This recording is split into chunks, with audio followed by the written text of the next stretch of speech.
Right now you're safe, warm, fed, protected by walls, laws, and technology. But strip all that away. Imagine waking up 50,000 years ago with nothing but your wits, your family, and a world where everything wants to kill you. Our ancestors faced this reality every single day. Yet somehow they didn't just survive, they conquered the planet. How? Close your eyes. Let the soft rhythm of your breath carry you back, not just centuries, but millennia. Back to a time when the Earth itself was different. Massive ice sheets stretched across continents. Woolly mammoths thundered across frozen steppes. Cave lions prowled through ancient forests.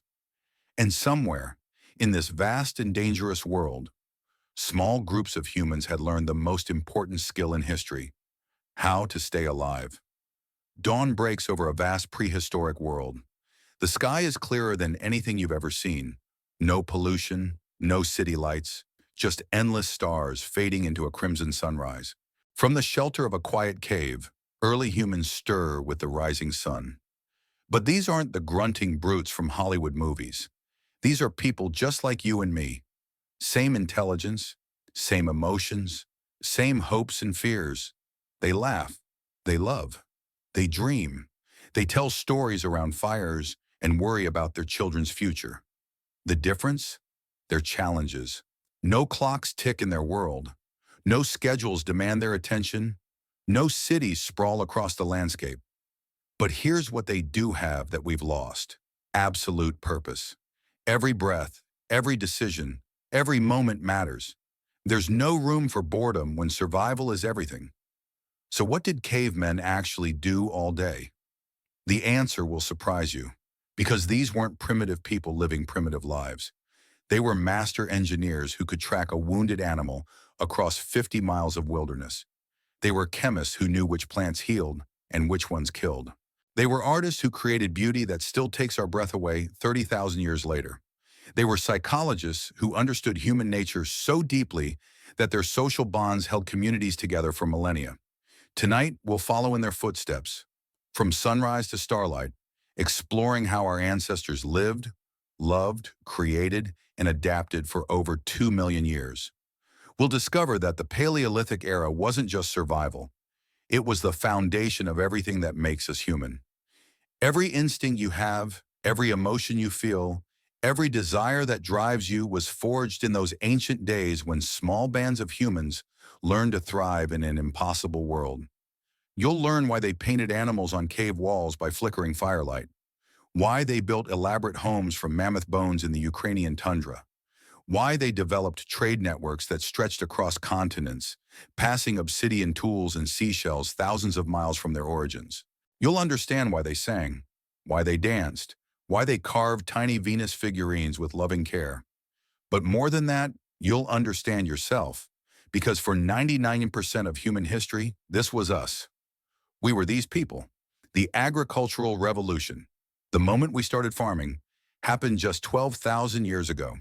That's barely a heartbeat in evolutionary time. Your brain, your body, your deepest needs are still calibrated for the Paleolithic world. When you feel restless in your office cubicle, that's your hunter-gatherer DNA calling.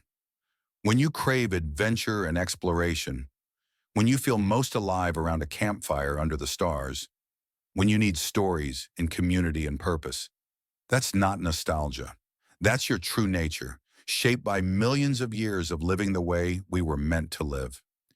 This is the story of the original human day, a day when every sunrise brought infinite possibility and mortal danger, when intelligence meant the difference between feast and famine, when courage wasn't a virtue, it was a requirement, when creativity wasn't a hobby, it was survival itself.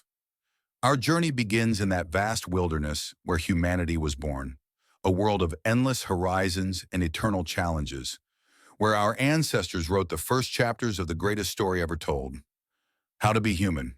Imagine standing on a hill 50,000 years ago, looking out at the world your ancestors called home. What would you see? No roads cutting through the landscape, no buildings breaking the horizon, no electric lights pushing back the darkness. Just wilderness. Endless, untamed, Magnificent wilderness stretching to every corner of the earth. The Paleolithic era lasted from about 2.6 million years ago to 12,000 years ago, 99% of human history. Think about that for a moment.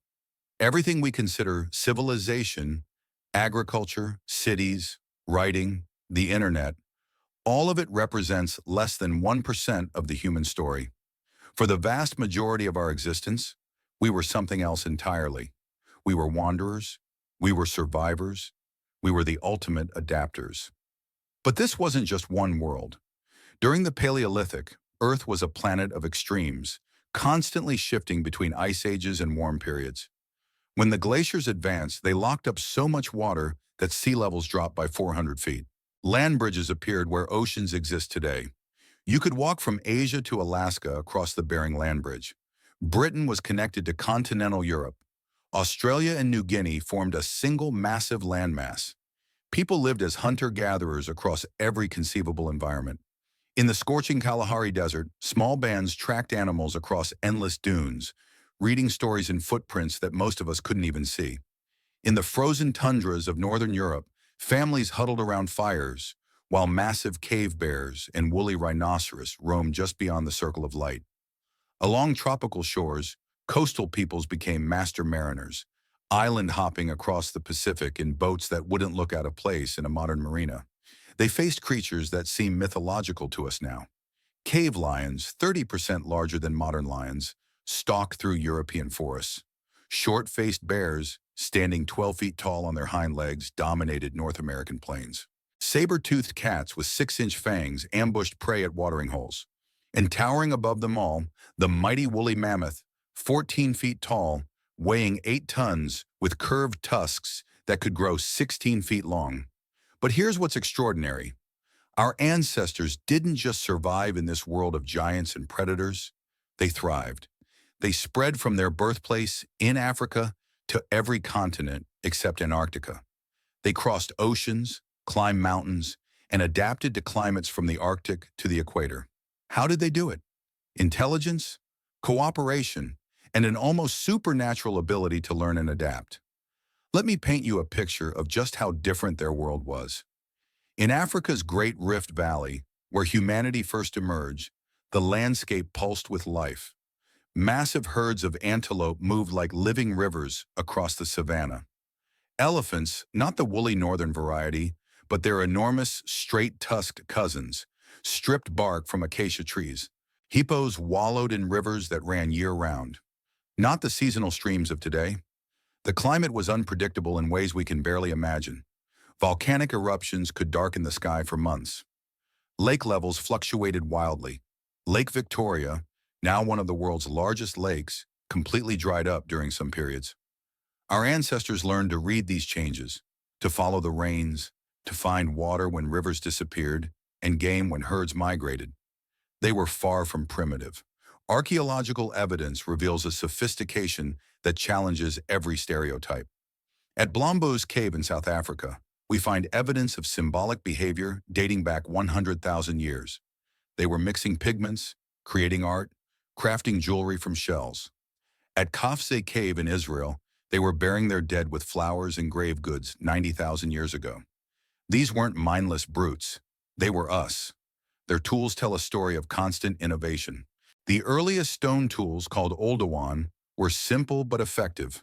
Rocks napped to create sharp edges for cutting meat and cracking bones. But over time, the technology evolved with breathtaking sophistication. Acheulean hand axes, some dating back 1.7 million years, were crafted with such precision that modern archaeologists struggle to replicate them. These weren't just tools, they were works of art, passed down through generations, refined and perfected over hundreds of thousands of years. By the Upper Paleolithic, around 50,000 years ago, their technology had exploded into complexity. They were creating composite tools, spear points hafted to wooden shafts with bindings and adhesives. They invented the atlatl, a spear thrower that could propel projectiles with devastating accuracy over 100 yards. They crafted bone needles so fine they could sew fitted clothing. In the frozen north, this wasn't luxury. It was the difference between life and death. But perhaps most importantly, they mastered the most transformative technology in human history: fire. Not just using fire, controlling it, creating it, maintaining it through rain and snow and the long polar nights. Fire was everything. It was warmth in the killing cold. It was protection from predators that feared the flames. It was light to extend the day. It was cooking, which transformed tough roots and raw meat into nutritious, digestible food that could fuel bigger brains and smaller guts. Archaeological sites across Europe show evidence of sophisticated fire management dating back 400,000 years. At Schöningen in Germany, we find wooden spears preserved in what was once a lakeside camp, complete with hearths and evidence of controlled burning to create hunting grounds. These people weren't just surviving, they were actively managing their environment. Their social world was equally complex. Forget the lone caveman stereotype. These were deeply social beings who lived in tight-knit groups of 20 to 30 individuals, large enough to pool knowledge and resources, small enough that everyone knew everyone else intimately. These bands were part of larger networks that could include several hundred people spread across vast territories. Evidence from sites like Dolní Věstonice in the Czech Republic reveals trading networks that span thousands of miles. Shells from the Mediterranean appear in Central European sites. Obsidian tools traveled hundreds of miles from their volcanic sources. These weren't isolated tribes. They were part of a connected world where information, genes, and innovations flowed freely across continents. The landscape itself was their library. They memorized vast territories with photographic precision, where water could be found in dry seasons, which plants fruited where animals migrated, which caves provided shelter, which valleys offered protection from storms. This knowledge was encoded in stories, songs, and rituals passed down through generations. The landscape wasn't just their home, it was their university, their pharmacy, their weather station, and their calendar all rolled into one. Imagine a world with no cities, just stars above, stone tools below, and a small group of kin by your side. That was home.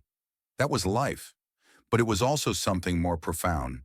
It was the crucible where human nature was forged. Every instinct you have, every emotion that drives you, every capacity for love and creativity and courage was shaped in this vast wilderness classroom. When modern humans feel drawn to nature, when we find peace by ocean shores or mountain peaks, when we're moved by sunset fires and starlit nights, we're not just appreciating beauty, we're remembering home. We're connecting with the deepest part of ourselves, the part that was born in the Paleolithic and still beats in our hearts today. This was the world that created us, a world where survival required not just strength, but intelligence, not just tools, but teamwork, not just adaptation, but innovation, a world where every dawn brought both infinite possibility and mortal danger. But how did our ancestors actually begin each day in this magnificent, terrifying wilderness? How did they transform from sleeping families to organized survival units ready to face whatever the day might bring? That story begins with humanity's most precious and powerful ally, fire. The first sound of the Paleolithic morning wasn't an alarm clock. It was the soft whisper of breath coaxing embers back to life. Picture this, a small clearing beside a rocky outcrop, 40,000 years ago. The eastern horizon glows with the first hint of dawn. Most of the family still sleeps under hide coverings, but one figure stirs.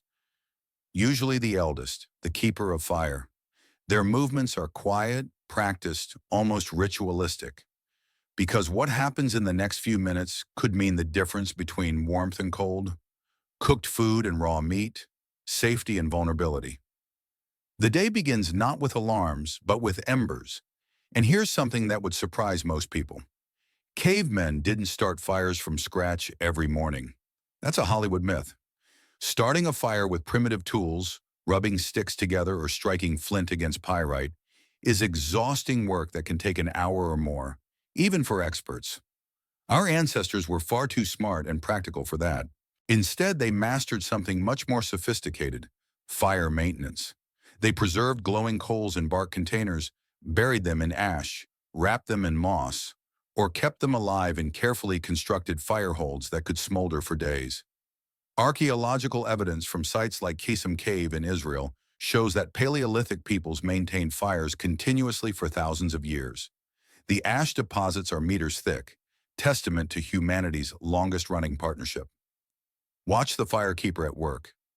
They approach the previous night's hearth with the reverence it deserves.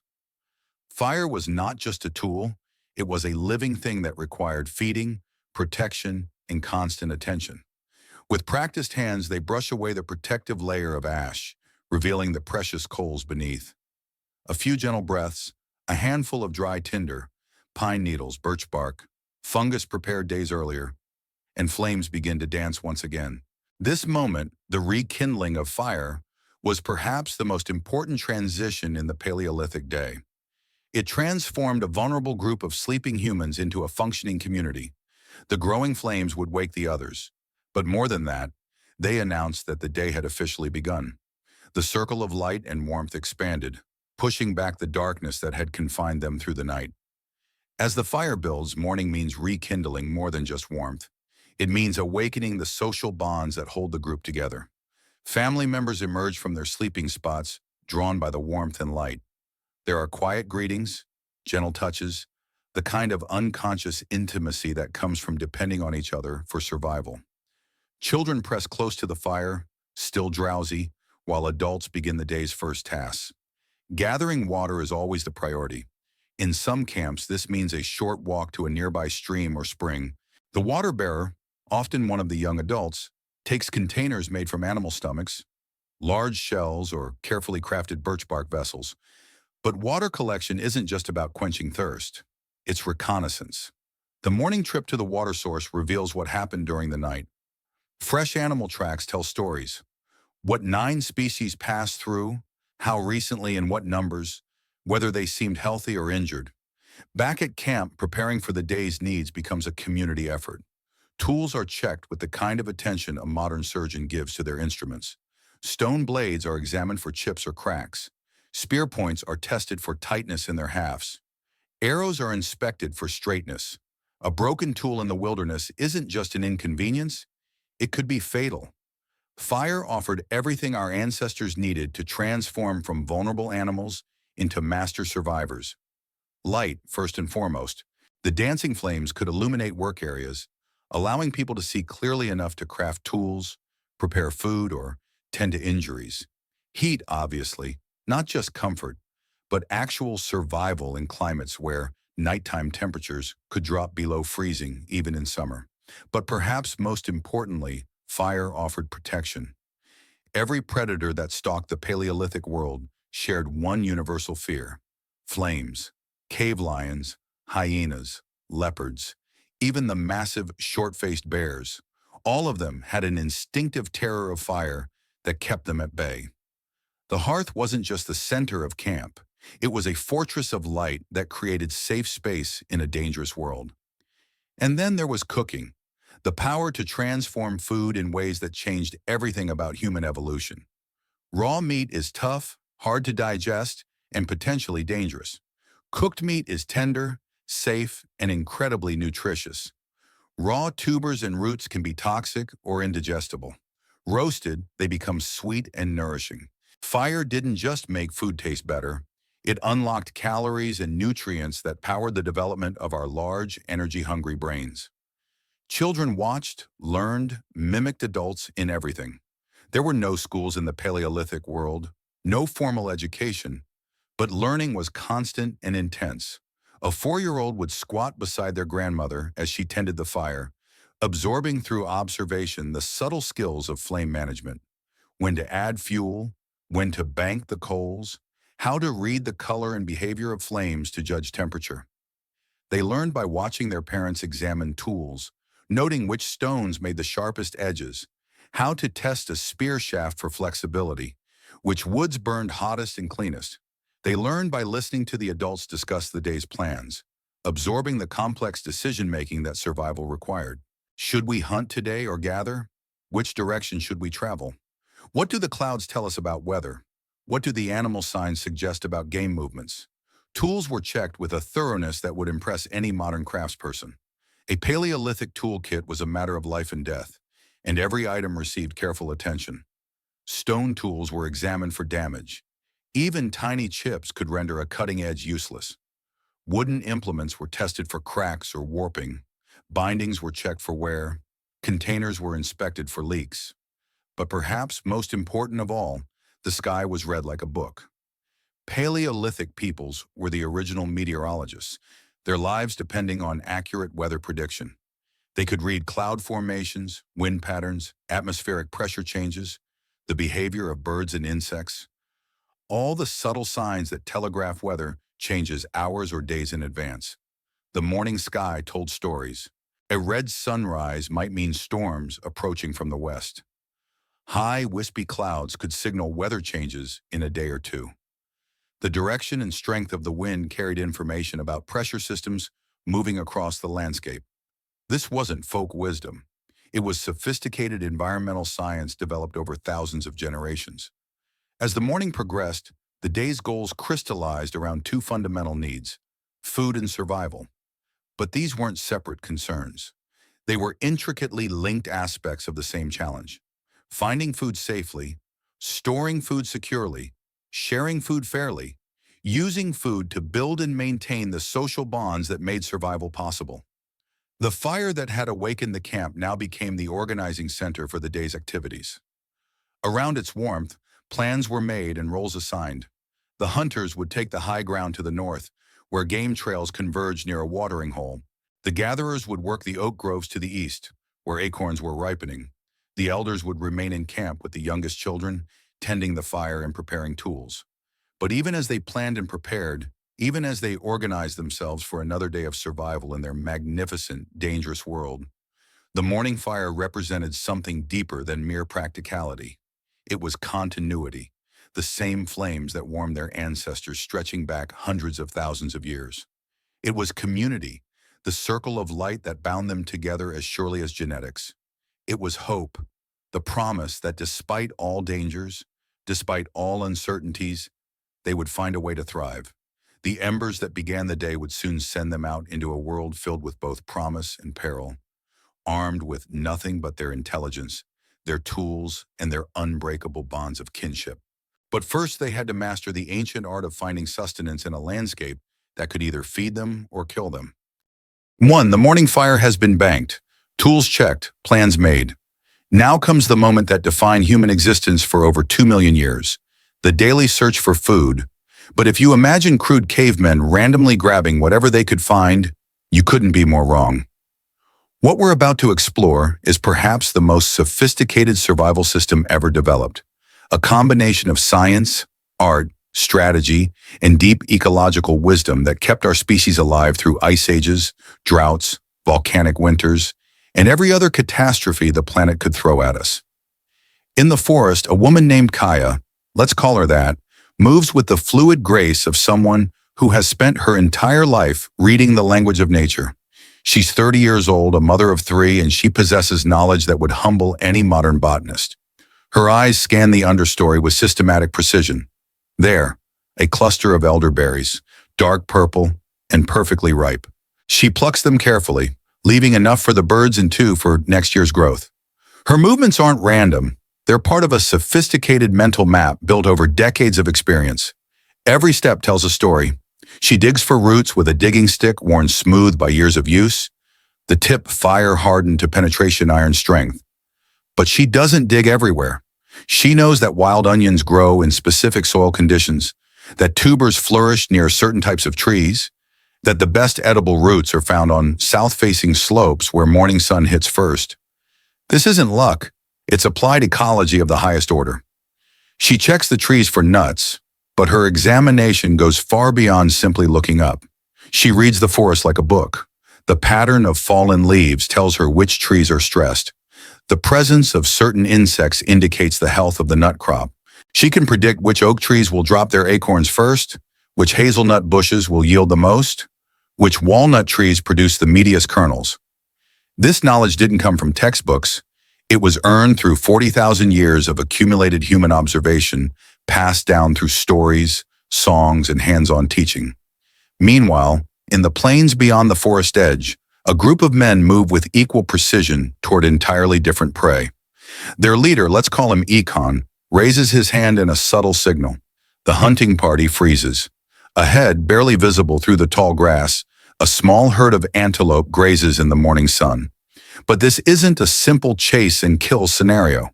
What's about to unfold is a masterclass in cooperative strategy, patience, and intimate knowledge of animal behavior.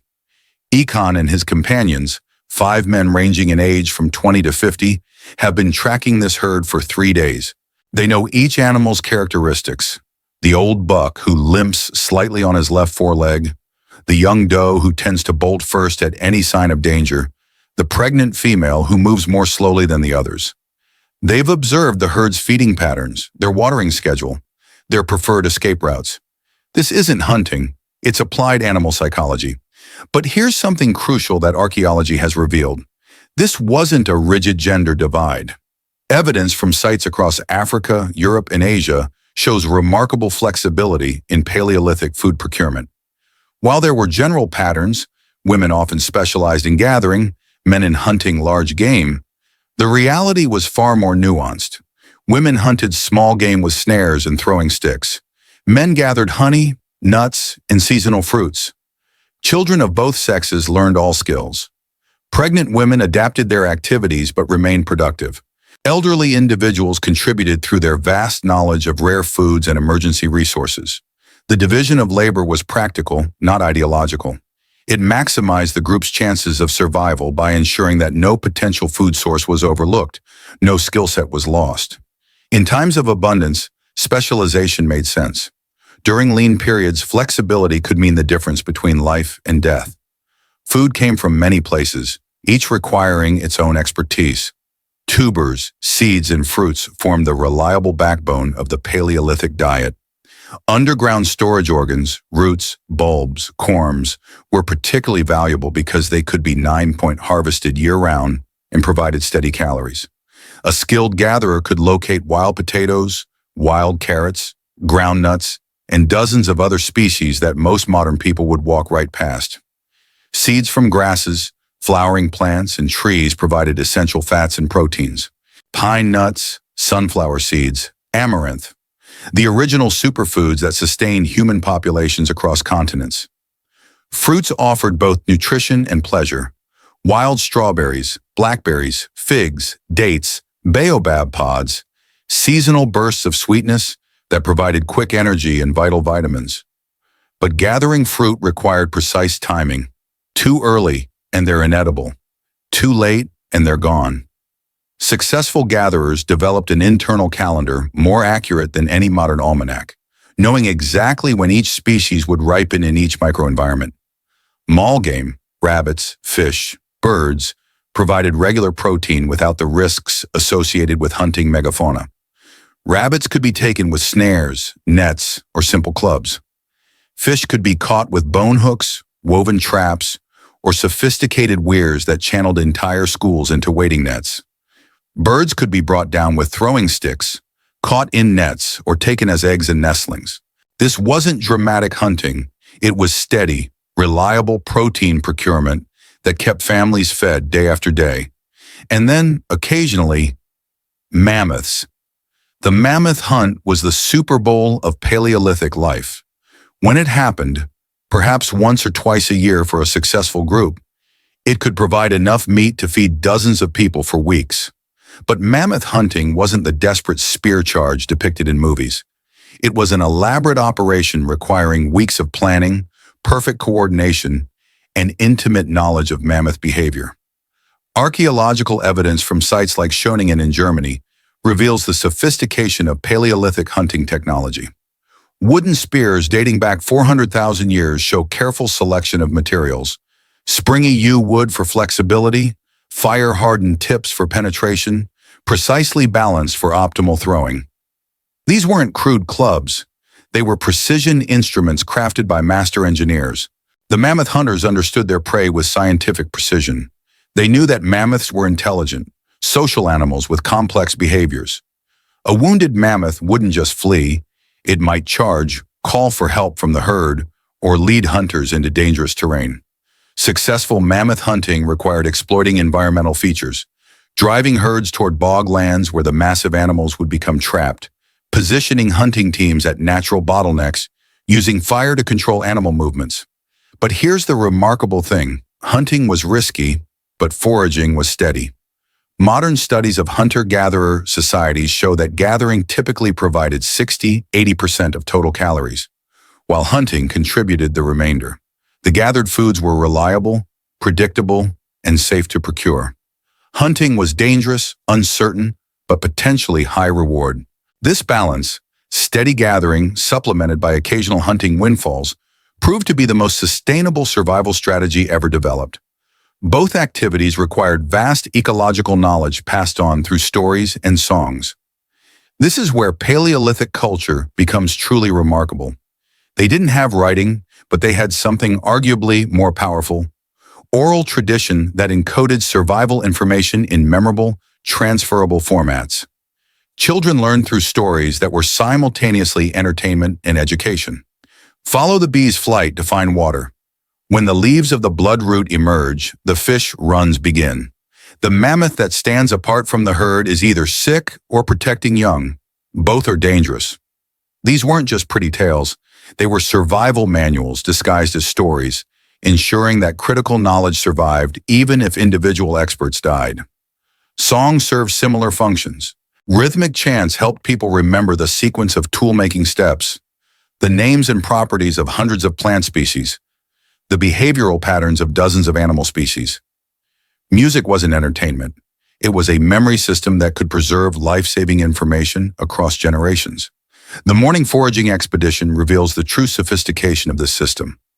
Kaya fills her carrying basket, woven from processed plant fibers with a skill that would impress modern craftspeople, with a carefully curated selection of foods.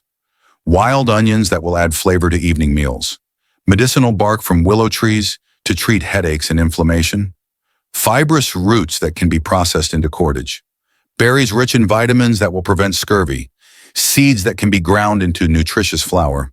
But she's gathering more than food.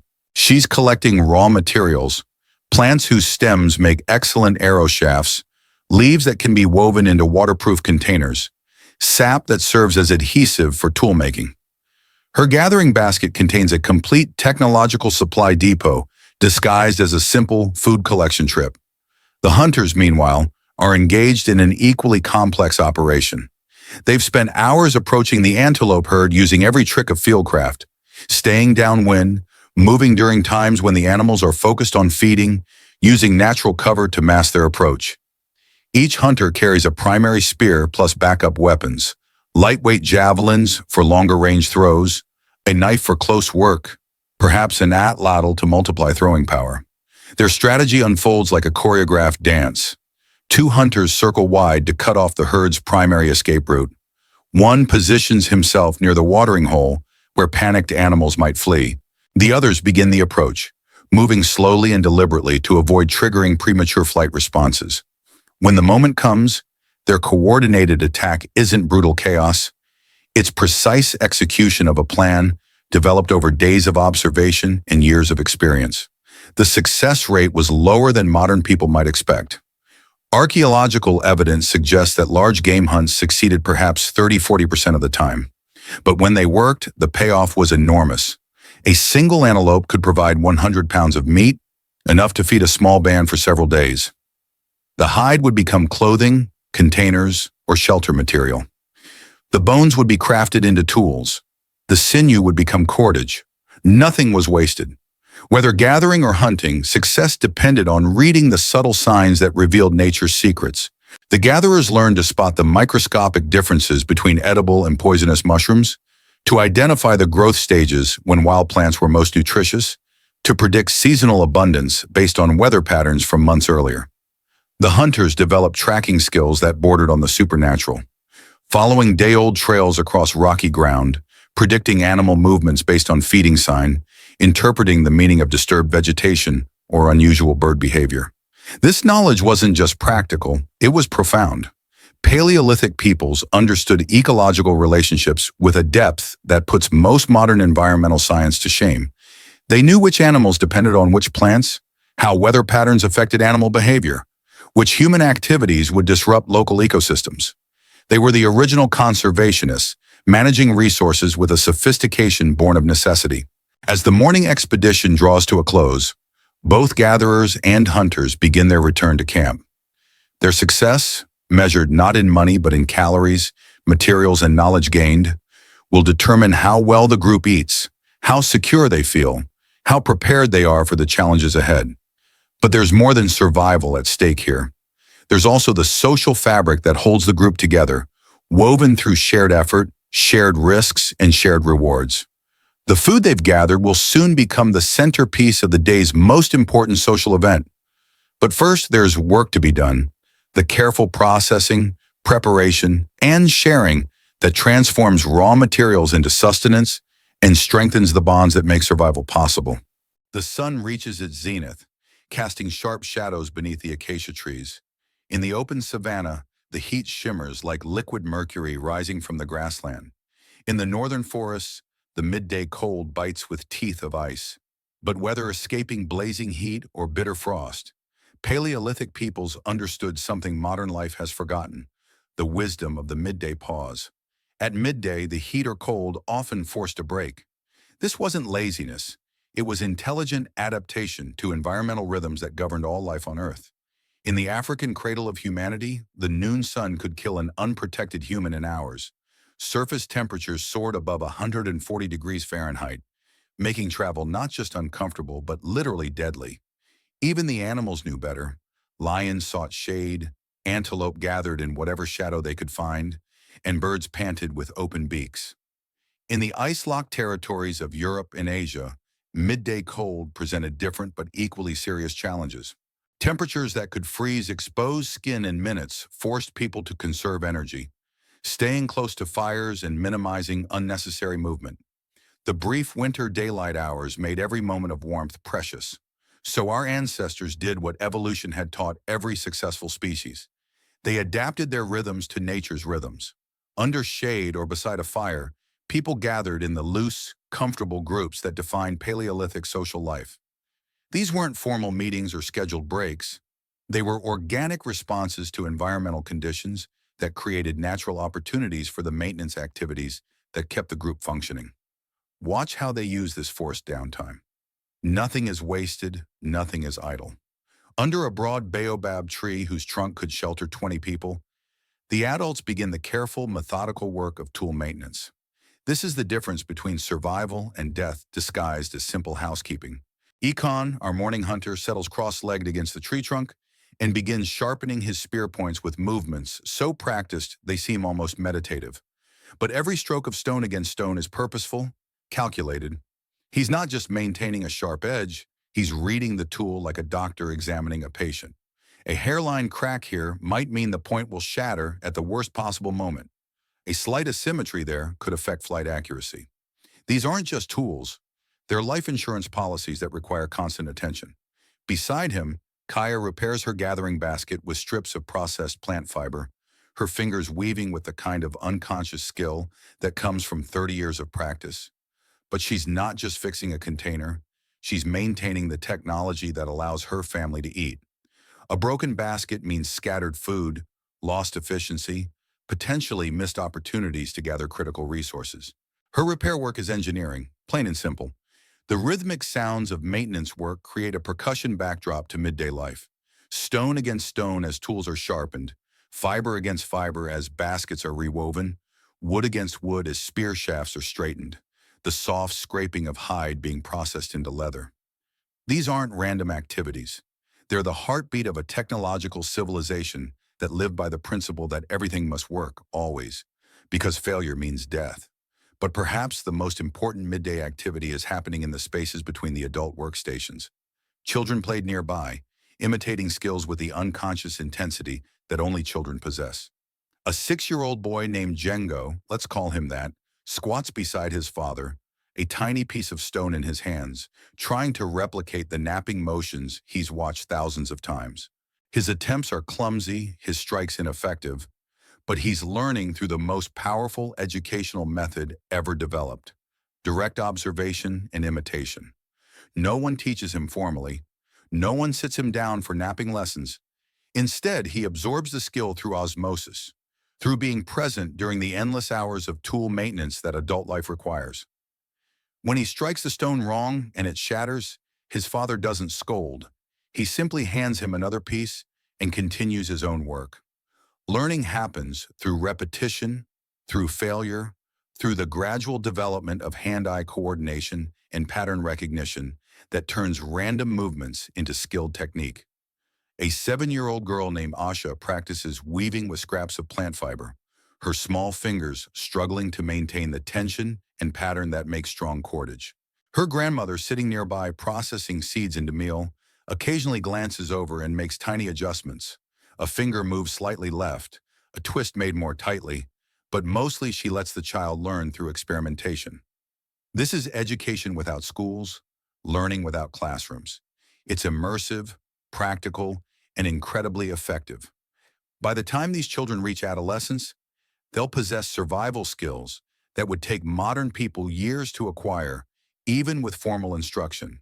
They're learning not just techniques, but the deeper patterns, how to read materials, how to recognize quality, how to solve problems when standard approaches don't work. Elders shared memories in the relaxed atmosphere that midday rest created. These weren't random reminiscences. They were living libraries passing on information that could save lives decades later. Old Nkomo, perhaps 60 years old and ancient by Paleolithic standards, uses the quiet time to tell stories that are simultaneously entertainment and education. When I was young like Django, he begins, his voice carrying the authority of someone who has survived everything the world could throw at him, we came to a place where the water tasted wrong. Sweet, but wrong. My grandfather said, when water tastes of flowers, look for the white bones. We found them, a whole herd of zebra, dead 3 days from drinking poison water. That sweetness was death hiding. The children listen with rapt attention, but the adults are listening too. This isn't just a story, it's a survival manual disguised as narrative. Nkomo is encoding critical information about water safety, about reading environmental signs, about the kind of cautious thinking that keeps people alive in an unpredictable world. Other elders contribute their own knowledge. Grandmother Kia, her hands never stopping their work of processing seeds, adds her voice. When the small birds go quiet, but the big birds still call, something moves that doesn't belong. Could be leopard, could be strangers. Either way, be ready. Again, this isn't casual conversation. It's intelligence briefing. She's teaching pattern recognition, threat assessment, the kind of environmental awareness that could prevent ambush by predators or hostile humans.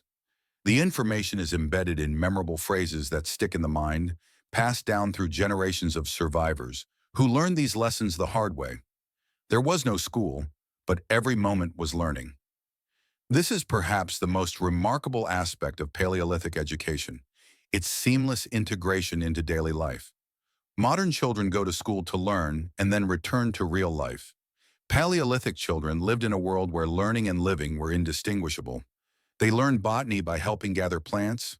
They learned zoology by observing animal behavior during hunts. They learned physics by watching spear throws and understanding why some trajectories worked better than others. They learned chemistry by helping process plant materials into tools and medicine. They learned meteorology by listening to weather predictions and seeing how they played out. They learned psychology by observing social interactions and their consequences. Most importantly, they learned through their hands. Wisdom passed not through textbooks, but through hands, eyes, and repetition. This tactile learning created deep, intuitive understanding that went far beyond mere intellectual knowledge.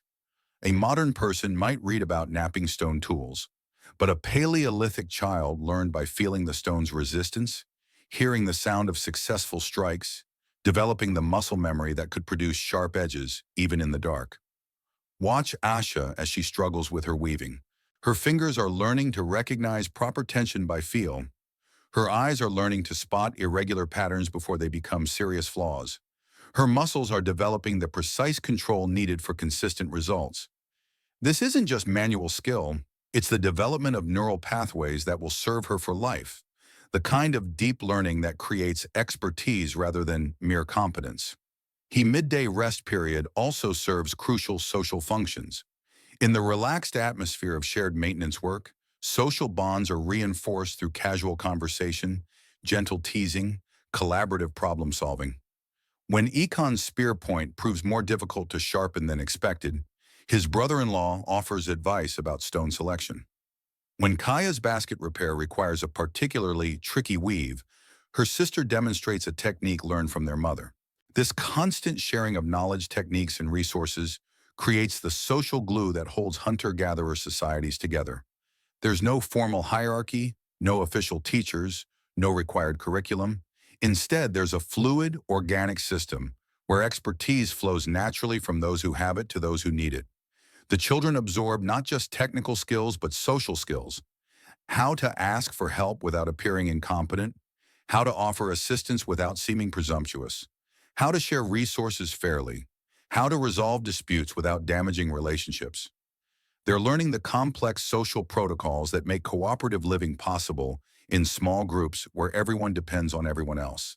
As the sun begins its afternoon arc, the midday pause gradually transitions toward renewed activity. Tools have been sharpened, baskets repaired, knowledge shared, social bonds reinforced. The children have absorbed another day's worth of education through observation and practice. The elders have passed on another installment of the vast oral library that keeps the group alive. But midday serves one more crucial function. It provides the foundation for afternoon innovation. With basic maintenance completed and social bonds refreshed, the group is ready to tackle the more complex challenges that define human creativity. The simple tool repairs of midday will soon give way to sophisticated engineering projects that showcase the remarkable inventiveness that sets our species apart. A sharp stone. That's where technology began, not with silicon chips or steam engines or even the wheel, but with a single moment, perhaps 3 million years ago, when one of our ancestors looked at a rock and saw a possibility. Picture this revolutionary instant, early afternoon, somewhere in the East African Rift Valley. A proto-human sits beside a dried stream bed, hungry, frustrated by tough plant fibers that resist their teeth and fingernails. Around them, scattered stones tell the story of ancient floods and geological tumult. Most creatures would see only rocks, but this individual sees tools. They pick up two stones, one as a hammer, another as an anvil, and strike. The sharp crack echoes across the landscape.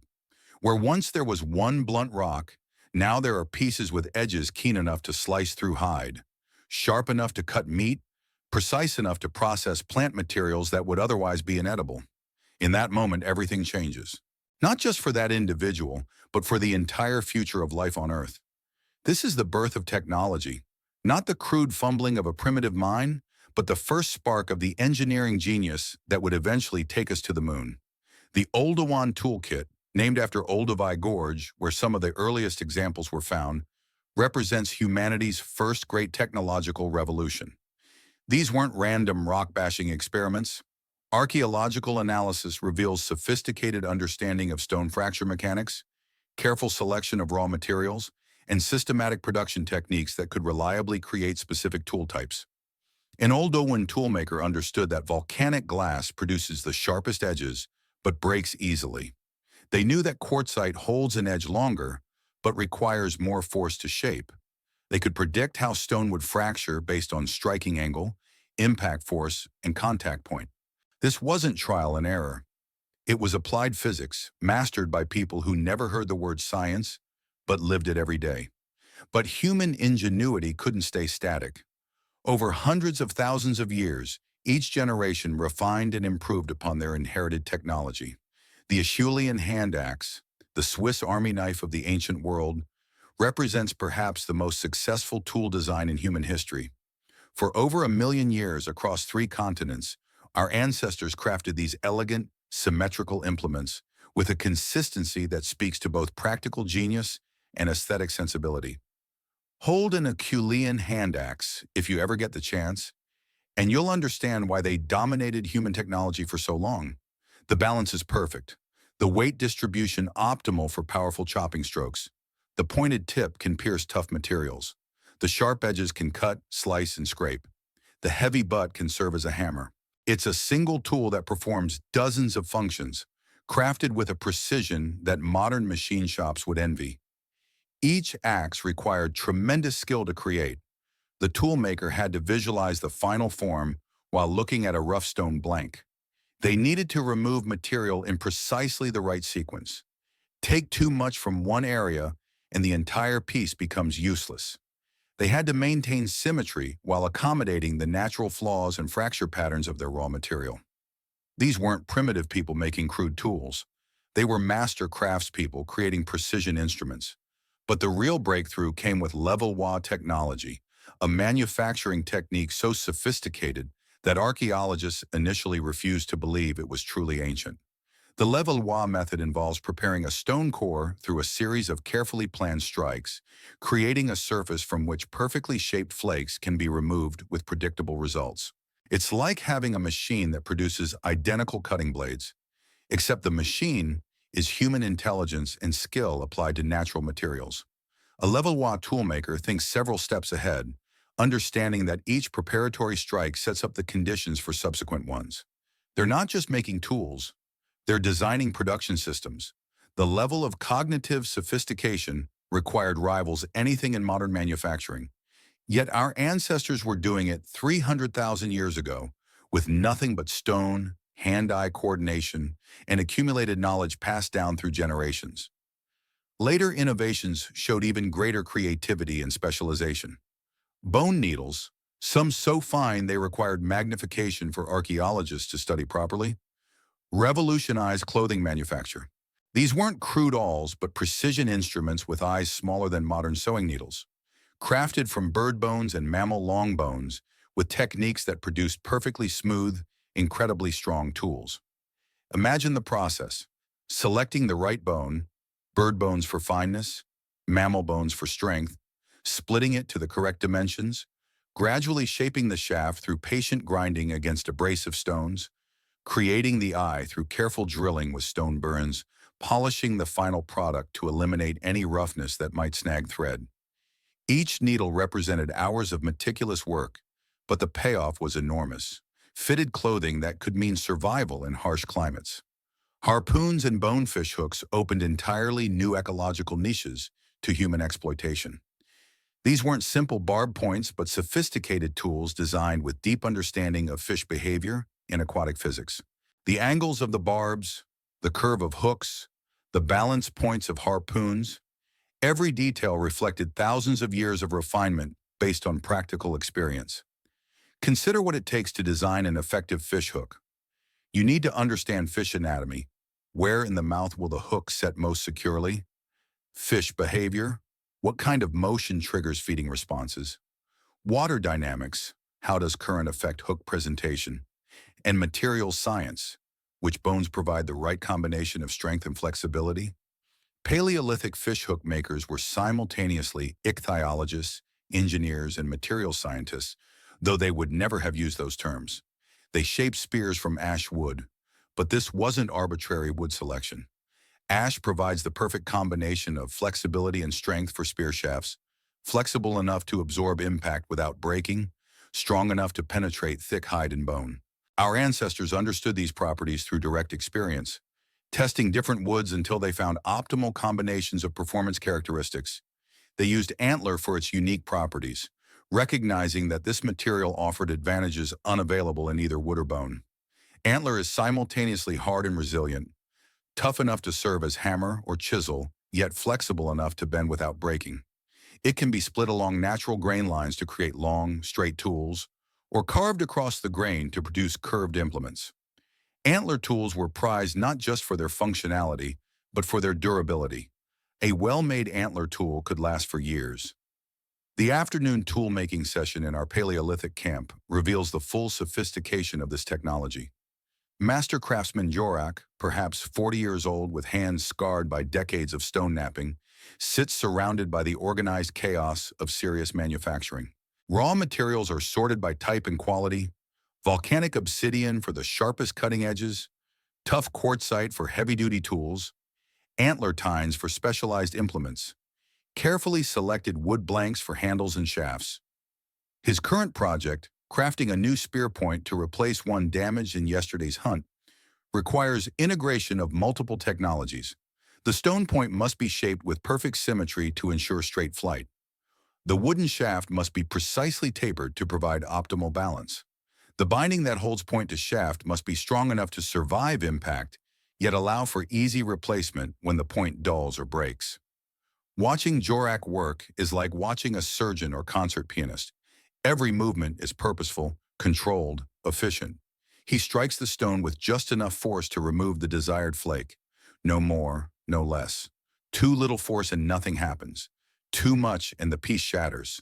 The margin for error is microscopic, yet he works with casual confidence born of decades of practice. But he's not working alone. This is where Paleolithic technology becomes truly remarkable. It's not individual genius, but collective intelligence. Young Merrick, perhaps 16 and Jorak's nephew, sits beside him learning through observation and occasional hands-on guidance. When Jorak encounters a particularly challenging napping problem, he consults with Dalmar, another experienced toolmaker whose specialty is working with difficult stone types. The knowledge flows freely in all directions. Jorak might be the acknowledged master of spear point production, but Dalmar knows more about hafting techniques. Young Merrick has recently learned a new method for heat-treating stone that actually improves its napping properties. Old Temba, sitting nearby working on a fishing net, occasionally offers advice about tool maintenance based on his 60 years of experience. This is technology as collaborative art, innovation emerging from the intersection of individual skill and collective wisdom.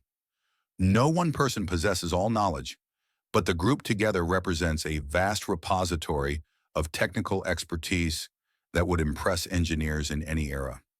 The tools they create reflect both practical genius and aesthetic sensibility. Paleolithic craftspeople didn't just make functional implements. They created elegant tools with practical genius. Archaeological sites across the world reveal tool assemblages of stunning beauty.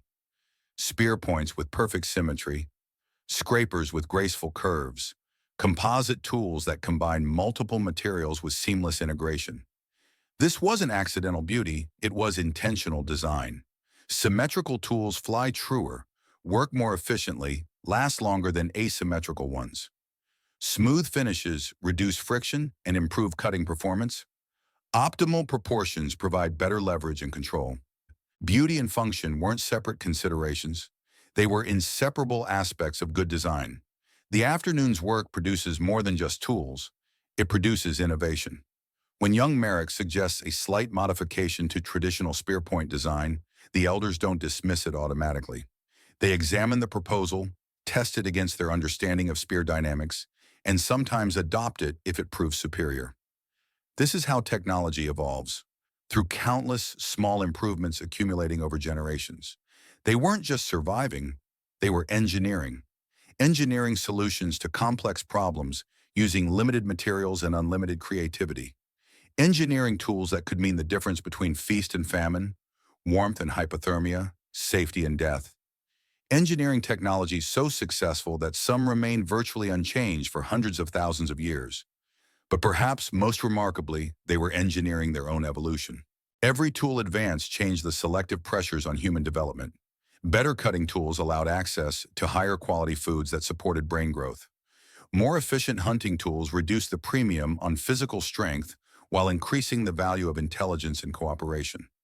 Improved manufacturing techniques created niches for specialized knowledge that had to be maintained and transmitted across generations.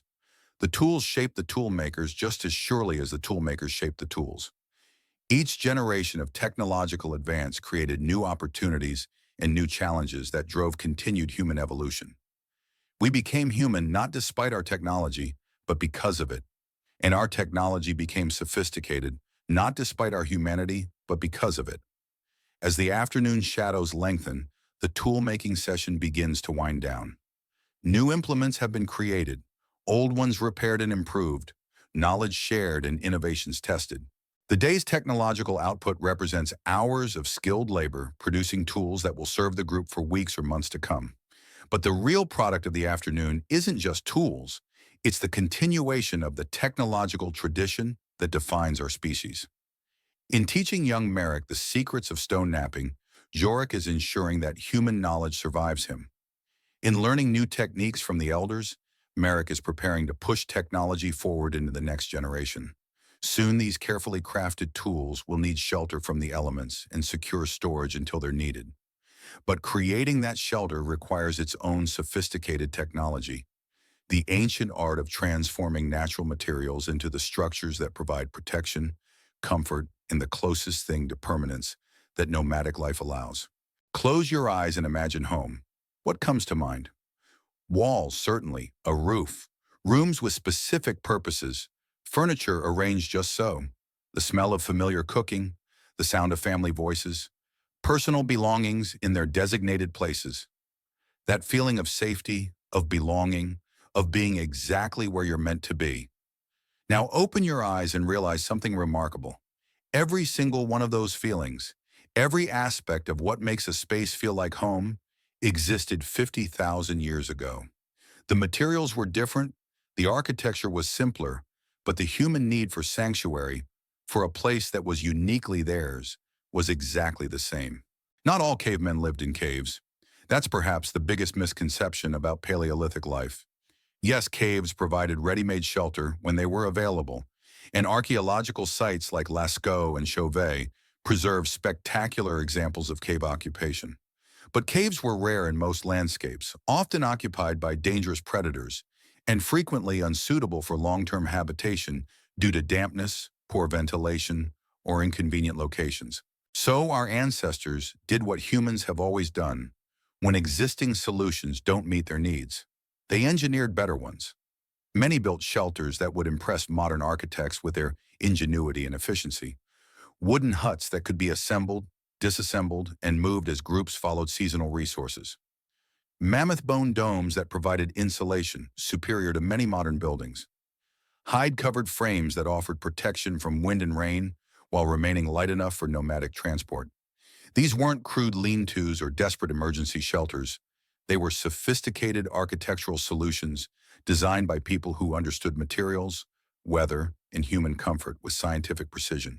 The afternoon's toolmaking has produced everything needed for shelter construction. But now comes the real engineering challenge: transforming raw materials into structures that provide protection, comfort, and that indefinable quality we call home. At Mezherych in Ukraine, archaeological excavations revealed huge circular homes that challenge everything we thought we knew about Paleolithic architecture. These weren't temporary camping spots, but substantial dwellings designed for extended occupation during the harsh winters of Ice Age Europe. The builders used mammoth tusks as pillars, not because they lacked other materials, but because ivory provides optimal structural properties for their specific needs. Imagine the engineering challenge. Mammoth tusks, weighing hundreds of pounds each, had to be transported across considerable distances, then precisely positioned to create stable foundations for complex structures. The builders understood load distribution, wind resistance, and thermal dynamics well enough to create buildings that kept families warm and dry through months of subarctic conditions. Picture the construction process at our Ukrainian site 15,000 years ago. Master builder Yaroslav, let's call him that, oversees a construction project that would challenge modern contractors. The foundation consists of carefully selected mammoth skulls and long bones, arranged in a perfect circle 8 meters in diameter. But this isn't random placement. Each bone is positioned to channel structural loads efficiently, creating a foundation that can support the massive weight of the superstructure while remaining stable on permanently frozen ground. The walls rise in a complex pattern of interlocked tusks and bones, creating a framework that's simultaneously incredibly strong and surprisingly flexible. Ivory has properties that make it ideal for cold weather construction. It doesn't become brittle in freezing temperatures, it provides excellent insulation, and it can be precisely shaped with stone tools. The builders understood these properties intuitively, applying principles of engineering that wouldn't be formally codified for thousands of years. But the real genius becomes apparent when you step inside one of these reconstructed dwellings. The interior layout reveals sophisticated understanding of human psychology and domestic efficiency. A hearth sits precisely at the center, not by accident, but because central placement provides optimal heat distribution while minimizing smoke problems. The fire's position creates distinct zones within the circular space: warmer areas near the center for activities requiring fine motor control, Cooler areas near the walls for storage and sleeping. Sleeping mats line the edges, but their placement isn't random either. Archaeological analysis of wear patterns and artifact distribution shows that each family member had a designated sleeping area, positioned according to age, status, and relationship patterns that archaeologists are still trying to decode. Children sleep closest to parents, elders occupy positions that provide easy access to the fire, and young adults arrange themselves in patterns that suggest complex social negotiations about privacy, proximity, and family dynamics. Tools and food are stored nearby, but again, there's sophisticated organization at work. Hunting implements are kept in specific areas where they can be accessed quickly during emergencies. Food stores are positioned to take advantage of natural temperature zones within the structure, perishables closer to the walls where cold ground provides refrigeration, dried goods nearer the fire where warmth prevents mold and insect damage. They cleaned, organized, and repaired just like we do today. Archaeological evidence from sites across Europe reveals that Paleolithic peoples were meticulous housekeepers. Living floors were regularly swept clean of debris. Waste materials were disposed of in designated areas outside the main living space. Tools were maintained and stored in organized arrangements that allowed quick location and access. But perhaps most remarkably, they decorated their homes, not with purchased objects or manufactured items, but with carefully selected natural materials arranged for aesthetic pleasure. Interesting stones, unusual shells, carved bone objects, painted designs, all the evidence we need to understand that these people valued beauty alongside functionality. The construction techniques vary dramatically depending on available materials and environmental conditions. In forested regions, builders created elegant wooden structures using techniques that wouldn't look out of place in modern timber framing. They understood wood properties with scientific precision, which species provided optimal strength-to-weight ratios, how to season timber for maximum durability, which joining techniques created the strongest connections. Archaeological sites in Germany reveal post-hole patterns from wooden structures that required sophisticated planning and execution. The builders had to fell trees of specific sizes, transport heavy timbers considerable distances, and erect frameworks that could support thatched roofs while withstanding powerful wind loads. This wasn't primitive construction. It was advanced carpentry performed with stone tools by people who understood structural engineering principles. In areas where large game provided abundant hides, families created portable shelters that combined lightweight with remarkable weather resistance. These hide-covered frames could be assembled by an experienced team in less than an hour, yet they provided protection equivalent to modern tents. The secret lay in sophisticated understanding of aerodynamics and material science. The frame designs channeled wind around the structure rather than resisting it directly, reducing stress on connection points while maintaining structural integrity. The hides were prepared using techniques that made them simultaneously waterproof and breathable, providing weather protection while preventing dangerous condensation buildup inside the shelter. Even then, there was home. This is what separates human shelters from animal dens or bird nests. Animals create functional protection from the elements, but humans create homes, spaces that reflect personality, accommodate social relationships, and provide psychological as well as physical comfort. Archaeological evidence reveals that Paleolithic families personalized their living spaces in ways that show remarkable continuity with modern domestic behavior. Favorite tools were kept in specific locations. Sleeping areas were arranged to accommodate individual preferences and family relationships. Common areas were organized to facilitate social interaction while providing options for privacy when needed. Children had designated play areas within the domestic space, often marked by concentrations of miniature tools and toys. Adults created work zones optimized for different activities, areas with good lighting for detailed tasks, spaces near the fire for activities requiring heat, zones near storage areas for food preparation and tool maintenance. The afternoon shelter construction reveals the collaborative nature of Paleolithic architecture. This isn't one person building a personal refuge. It's a community effort that requires coordination, shared labor, and collective decision-making. Young adults provide the physical strength needed for heavy construction. Elders contribute design expertise based on decades of experience with different shelter types and local conditions. Children help with smaller tasks while absorbing construction knowledge through observation and participation. The building process itself strengthens social bonds through shared effort and mutual dependence. When Yaroslav needs help positioning a particularly heavy tusk, three other adults immediately assist without being asked. When young Petra struggles with a complex joining technique, her aunt provides guidance while allowing her to learn through hands-on experience. The shelter becomes not just physical protection, but a tangible symbol of group cooperation and mutual support. Modern visitors to reconstructed Paleolithic dwellings often comment on how surprisingly comfortable and livable they feel. The proportions feel right for human occupation. The spatial organization makes intuitive sense. The temperature control systems work effectively. These aren't crude survival shelters. They're thoughtfully designed homes that accommodate human needs with remarkable sophistication. The psychological impact of creating permanent or semi-permanent shelter cannot be overstated. For nomadic peoples who spend most of their time in temporary camps, the construction of substantial dwellings represents a profound shift in mindset. It's a declaration that this place, for this period, is truly home. It's worth the enormous investment of time and labor required because the payoff, safety, comfort, community cohesion, justifies the cost.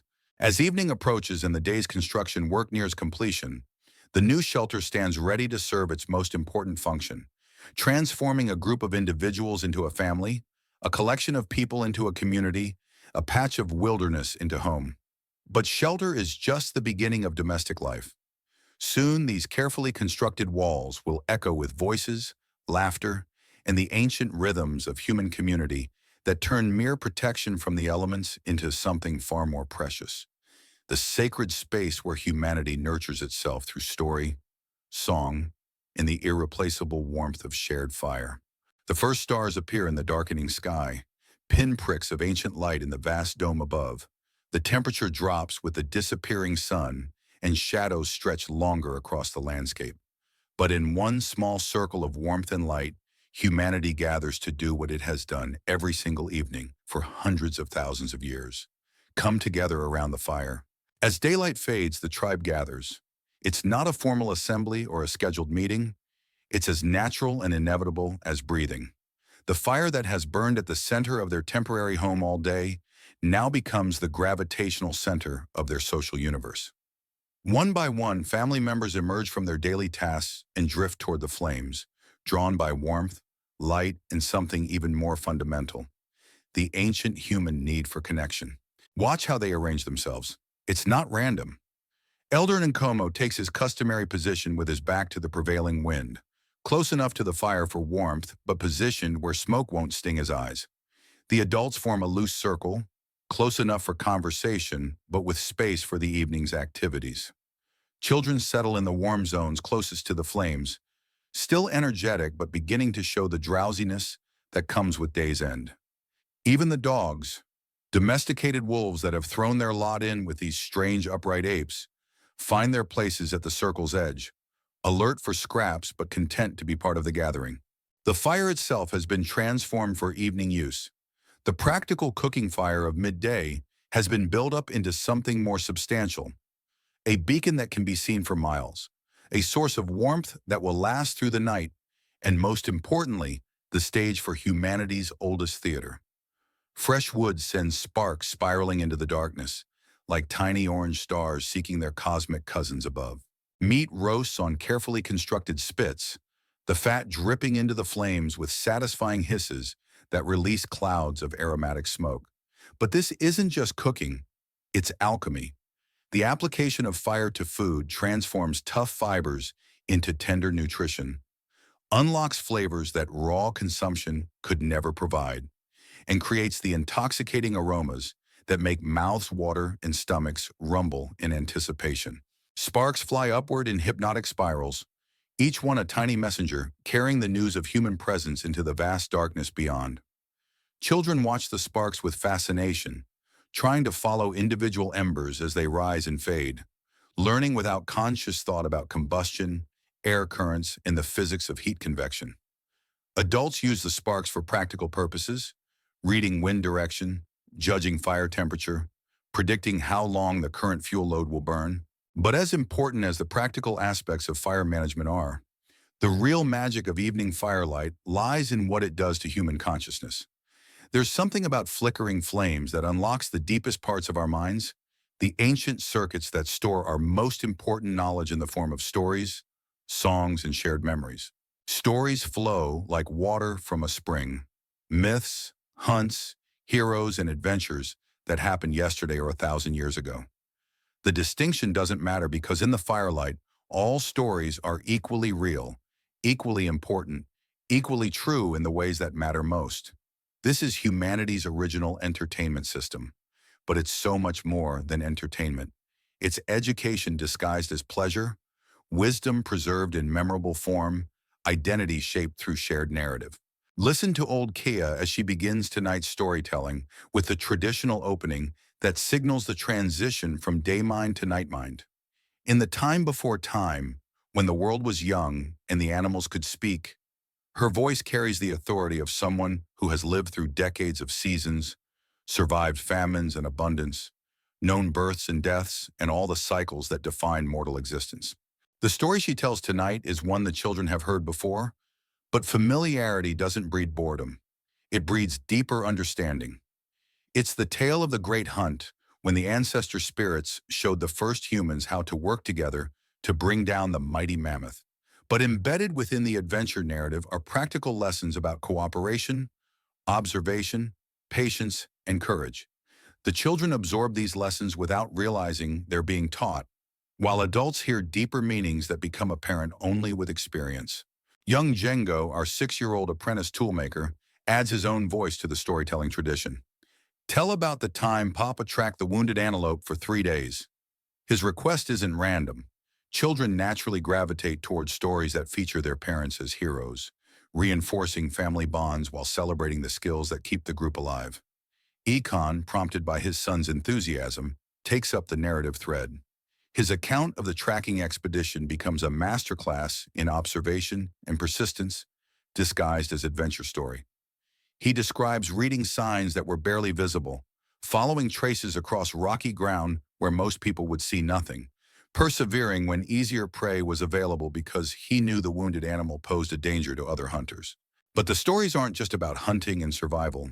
They're about love, loss, humor, and mystery.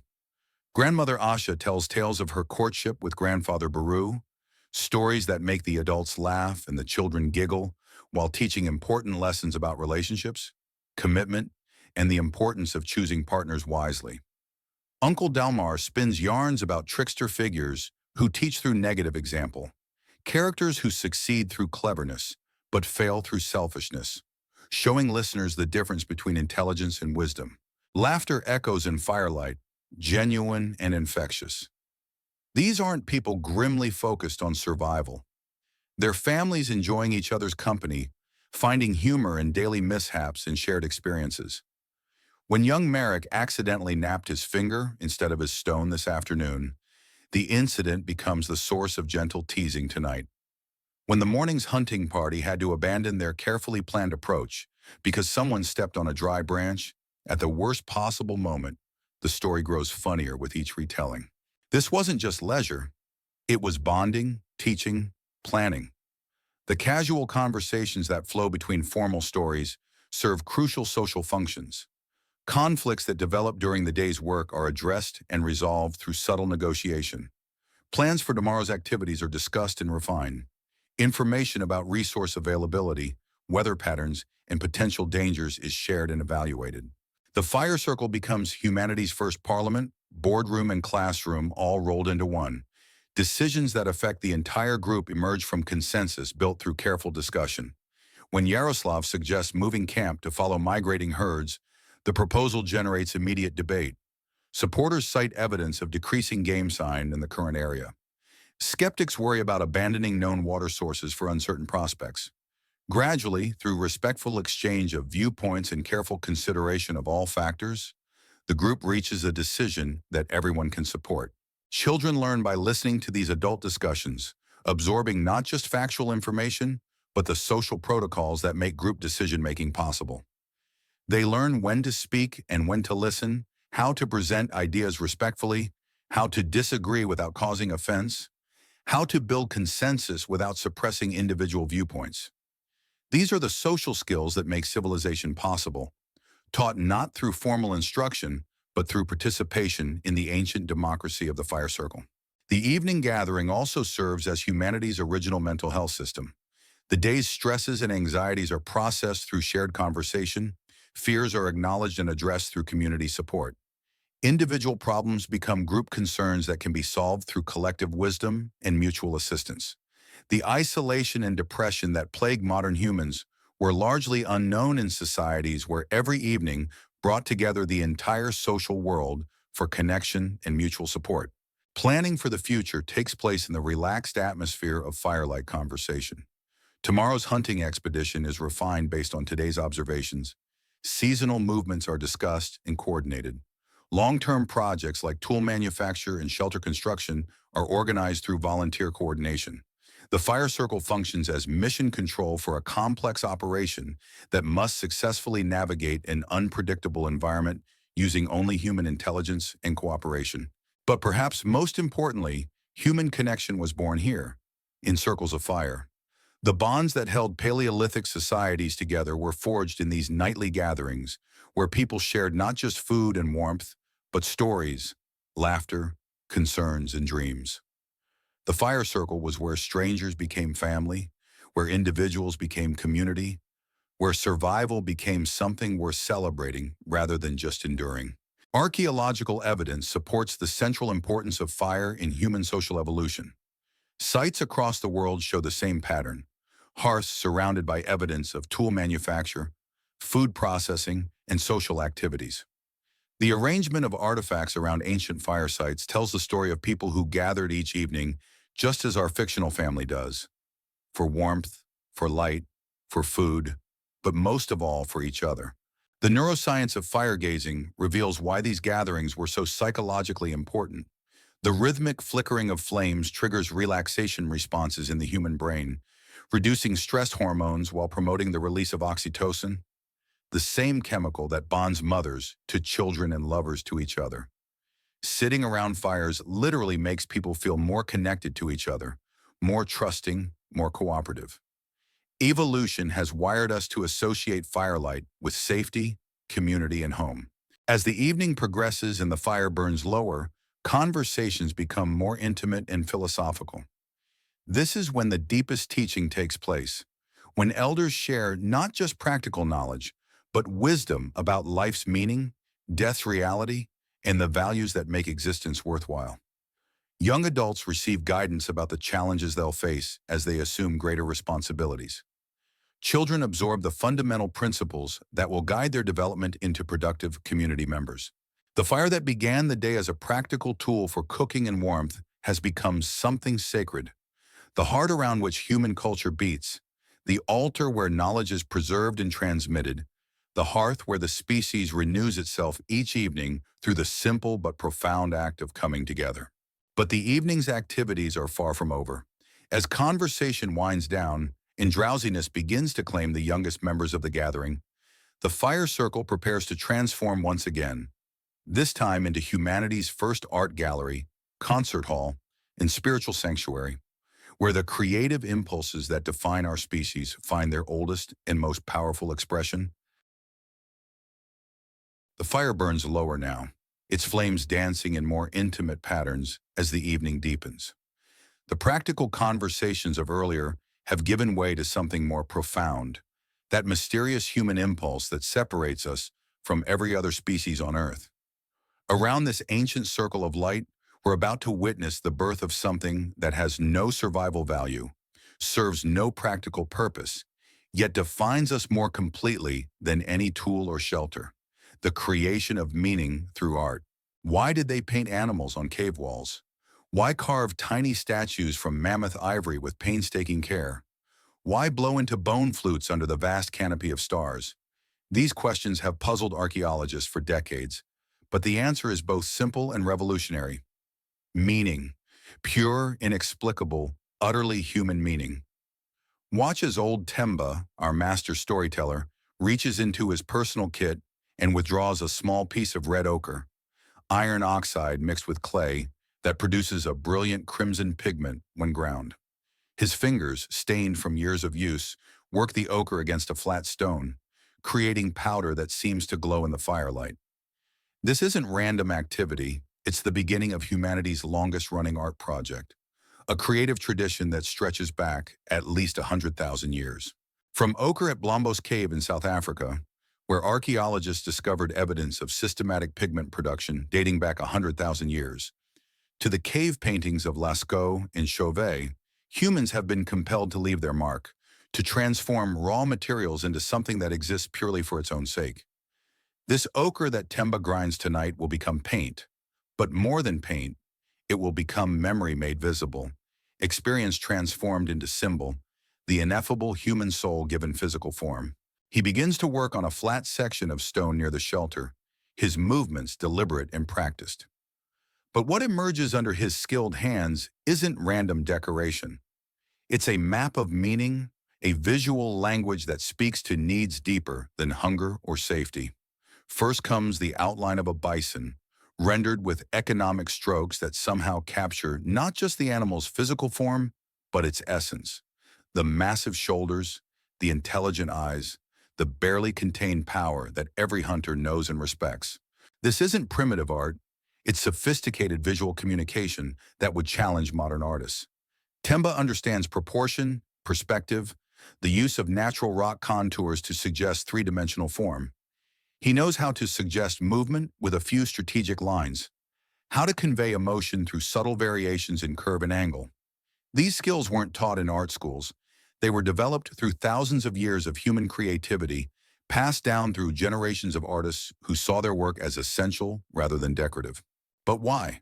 Why spend precious time and energy creating images that can't be eaten, worn, or used as weapons? The answer lies in what art does to human consciousness. Art transforms experience into memory, chaos into meaning, the temporary into the eternal. When Temba paints that bison, he's not just recording what he saw during yesterday's hunt. He's capturing the spiritual essence of the encounter, the relationship between human and animal, the profound respect that successful hunters must maintain for their prey. The children gather around him, mesmerized by the emergence of recognizable forms from apparently random marks. They're learning more than artistic technique. They're absorbing the fundamental human conviction that meaning can be created, that the inner world of thoughts and feelings can be made visible, that individual experience can become shared knowledge through the magic of symbolic representation. Young Asha, our 7-year-old weaver, picks up a smaller piece of ochre and begins her own artistic experiment on a portable stone slab. Her marks are crude compared to Temba's masterwork, but they reveal the same impulse, the irresistible human need to make meaning through mark-making. She draws what might be human figures, or animals, or abstract symbols that represent concepts she doesn't yet have words for. The specific subject matter doesn't matter. What matters is that she's discovered the miraculous fact that marks on stone can carry meaning from mind to mind. This is how human culture begins, not with formal instruction, but with children observing adult creativity and discovering their own expressive impulses. Art isn't a luxury that appeared after basic survival needs were met. It's a fundamental human capacity that emerged alongside tool use, language, and social cooperation as one of the defining characteristics of our species. Nearby, master craftsman Jorak works on a different kind of artistic project. From a piece of mammoth ivory, he's slowly carving what will become a Venus figurine, one of those mysterious small sculptures found at Paleolithic sites across Europe. His tools are simple stone barons and scrapers, but his skill is anything but primitive. Each cut is deliberate, planned, part of a mental image that guides his hands through dozens of hours of painstaking work. The figure taking shape under his tools isn't realistic in the photographic sense. The proportions are exaggerated, certain features emphasized while others are minimized or eliminated entirely. But this isn't artistic incompetence. It's sophisticated, symbolic communication.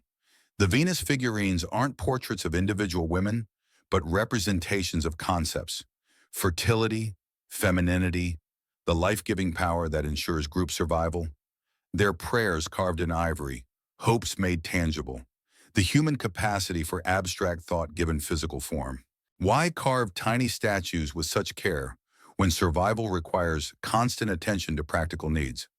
Because humans are the only species that live simultaneously in two worlds, the physical realm of daily survival and the conceptual realm of meaning, symbol, and significance.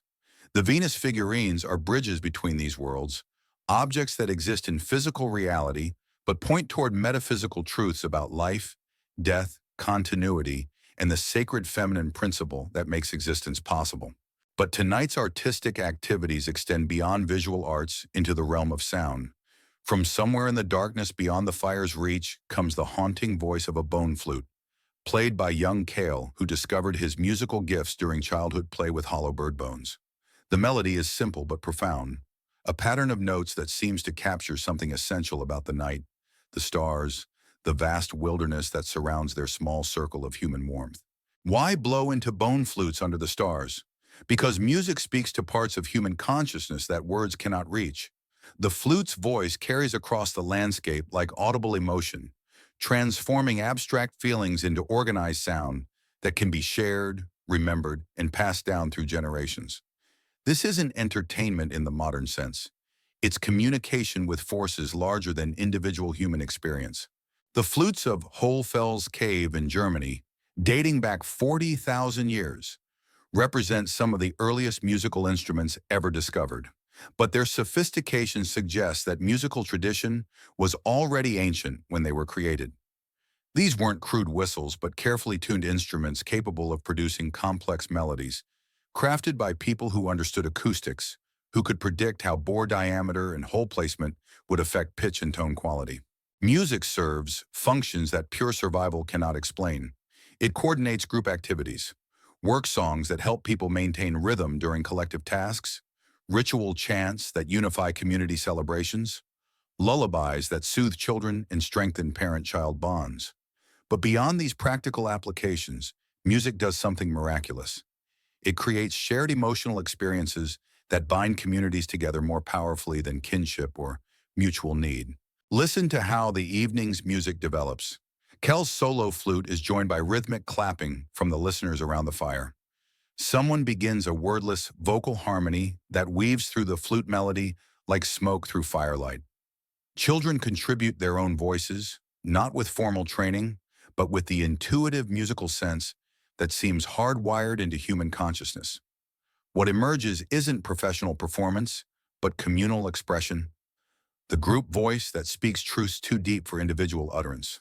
The answer to all these artistic impulses is meaning, the fundamental human need to find significance in existence, to create order from chaos, to transform raw experience into something that transcends immediate survival needs. Art was memory made permanent, preserving important experiences long after the events themselves faded. The bison painted on cave walls served as visual records of successful hunts, but also as spiritual communication with the animal spirits that controlled the hunt's success. Music was ritual given audible form, creating sacred time and space where ordinary consciousness could be transcended. The rhythmic beating of drums made from hide-covered skulls synchronized heartbeats and brainwaves, inducing altered states of consciousness that opened pathways to spiritual knowledge. Chanting transformed individual voices into group identity, creating the we consciousness that made survival possible in a dangerous world.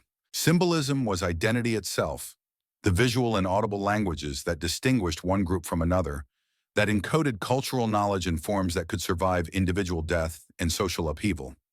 The geometric patterns carved on bone tools weren't random decoration, but clan identifiers, ownership marks, spiritual symbols that connected their users to forces beyond the material world. Even before language fully developed, humans had culture. This is perhaps the most remarkable discovery of modern archaeology, that artistic expression preceded rather than followed the development of complex spoken language. The cave paintings of Chauvet, dating back 32,000 years, show sophisticated symbolic thinking that rivals anything in recorded history. The carved figurines found at Paleolithic sites reveal abstract conceptual thinking that would challenge modern philosophers. This challenges traditional assumptions about human development. We once thought that art was a luxury that appeared after practical needs were satisfied, that symbolic thinking was a late addition to human consciousness. But the archaeological evidence tells a different story, that creativity, meaning-making, and artistic expression were among the earliest human characteristics, as fundamental to our nature as tool use or social cooperation. The evening's artistic activities reveal the true sophistication of Paleolithic culture. These aren't primitive people gradually working their way towards civilization. They're fully human beings expressing the same creative impulses that drive modern artists, musicians, and spiritual seekers. The materials and techniques may be different, but the underlying motivation is identical, the irrepressible human need to create meaning from existence. As Temba adds final touches to his bison painting, using a hollow bird bone to blow ochre paint around his hand and create a negative handprint beside the animal figure, he's participating in an artistic tradition that connects him to every human artist who will ever live.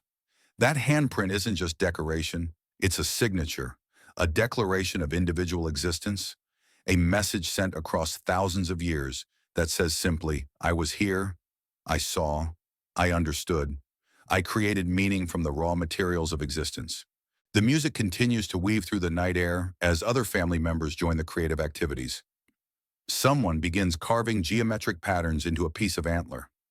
Another person arranges colored stones in pleasing patterns around the fire's edge. Children experiment with handprints in wet clay, discovering the magical fact that their touch can leave permanent marks on the world. This is humanity at its most essentially human, not just surviving but creating, not just existing but making meaning, not just living but transforming life into something worth celebrating. The art, music, and symbolism emerging around tonight's fire represent the birth of human culture, the moment when our species transcended mere biological existence and became something unprecedented in Earth's history. Creatures capable of creating significance from chaos, beauty from brutality, hope from uncertainty. But as the night deepens and the creative energies of evening begin to wind down, the fire circle prepares for its final transformation of the day. The art and music have opened pathways to deeper consciousness, and now it's time to explore what those pathways reveal about the most profound aspects of human existence. The social bonds and spiritual insights that make survival not just possible, but meaningful. The fire burns lower now, its flames dancing in more intimate patterns as the evening deepens. The practical conversations of earlier have given way to something more profound, that mysterious human impulse that separates us from every other species on Earth. Around this ancient circle of light, we're about to witness the birth of something that has no survival value, serves no practical purpose, yet defines us more completely than any tool or shelter: the creation of meaning through art. Why did they paint animals on cave walls? Why carve tiny statues from mammoth ivory with painstaking care? Why blow into bone flutes under the vast canopy of stars? These questions have puzzled archaeologists for decades, but the answer is both simple and revolutionary. Meaning. Pure, inexplicable, utterly human meaning. Watch as old Temba, our master storyteller, reaches into his personal kit and withdraws a small piece of red ochre, iron oxide mixed with clay, that produces a brilliant crimson pigment when ground. His fingers, stained from years of use, work the ochre against a flat stone, creating powder that seems to glow in the firelight. This isn't random activity, it's the beginning of humanity's longest-running art project, a creative tradition that stretches back at least 100,000 years. From ochre at Blombos Cave in South Africa, where archaeologists discovered evidence of systematic pigment production dating back 100,000 years, to the cave paintings of Lascaux and Chauvet, humans have been compelled to leave their mark, to transform raw materials into something that exists purely for its own sake. This ochre that Temba grinds tonight will become paint, but more than paint, it will become memory made visible, experience transformed into symbol, the ineffable human soul given physical form. He begins to work on a flat section of stone near the shelter, his movements deliberate and practiced. But what emerges under his skilled hands isn't random decoration. It's a map of meaning, a visual language that speaks to needs deeper than hunger or safety. First comes the outline of a bison, rendered with economic strokes that somehow capture not just the animal's physical form, but its essence. The massive shoulders, the intelligent eyes, the barely contained power that every hunter knows and respects. This isn't primitive art, it's sophisticated visual communication that would challenge modern artists. Temba understands proportion, perspective, the use of natural rock contours to suggest three-dimensional form. He knows how to suggest movement with a few strategic lines, how to convey emotion through subtle variations in curve and angle. These skills weren't taught in art schools. They were developed through thousands of years of human creativity, passed down through generations of artists who saw their work as essential rather than decorative. But why? Why spend precious time and energy creating images that can't be eaten, worn, or used as weapons? The answer lies in what art does to human consciousness. Art transforms experience into memory, chaos into meaning, the temporary into the eternal.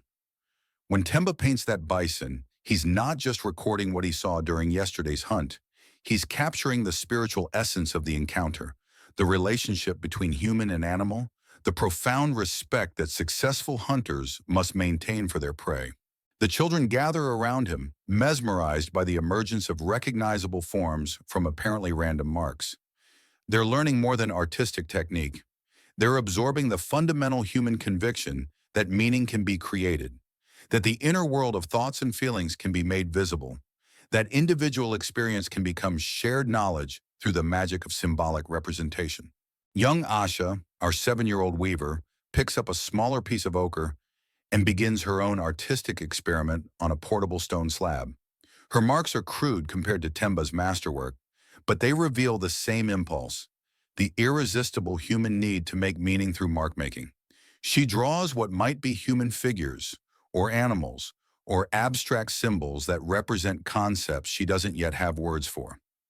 The specific subject matter doesn't matter. What matters is that she's discovered the miraculous fact that marks on stone can carry meaning from mind to mind. This is how human culture begins, not with formal instruction, but with children observing adult creativity and discovering their own expressive impulses. Art isn't a luxury that appeared after basic survival needs were met. It's a fundamental human capacity that emerged alongside tool use, language, and social cooperation as one of the defining characteristics of our species. Nearby, master craftsman Jorak works on a different kind of artistic project. From a piece of mammoth ivory, he's slowly carving what will become a Venus figurine, one of those mysterious small sculptures found at Paleolithic sites across Europe. His tools are simple stone barons and scrapers, but his skill is anything but primitive. Each cut is deliberate, planned, part of a mental image that guides his hands through dozens of hours of painstaking work. The figure taking shape under his tools isn't realistic in the photographic sense. The proportions are exaggerated, certain features emphasized while others are minimized or eliminated entirely. But this isn't artistic incompetence. It's sophisticated, symbolic communication. The Venus figurines aren't portraits of individual women, but representations of concepts: fertility, femininity, the life-giving power that ensures group survival. Their prayers carved in ivory, hopes made tangible, the human capacity for abstract thought given physical form. Why carve tiny statues with such care when survival requires constant attention to practical needs? Because humans are the only species that live simultaneously in two worlds: the physical realm of daily survival and the conceptual realm of meaning, symbol, and significance. The Venus figurines are bridges between these worlds, objects that exist in physical reality but point toward metaphysical truths about life, death, continuity, and the sacred feminine principle that makes existence possible. But tonight's artistic activities extend beyond visual arts into the realm of sound. From somewhere in the darkness beyond the fire's reach comes the haunting voice of a bone flute, played by young Kale, who discovered his musical gifts during childhood play with hollow bird bones. The melody is simple but profound, a pattern of notes that seems to capture something essential about the night, the stars, the vast wilderness that surrounds their small circle of human warmth. Why blow into bone flutes under the stars? Because music speaks to parts of human consciousness that words cannot reach.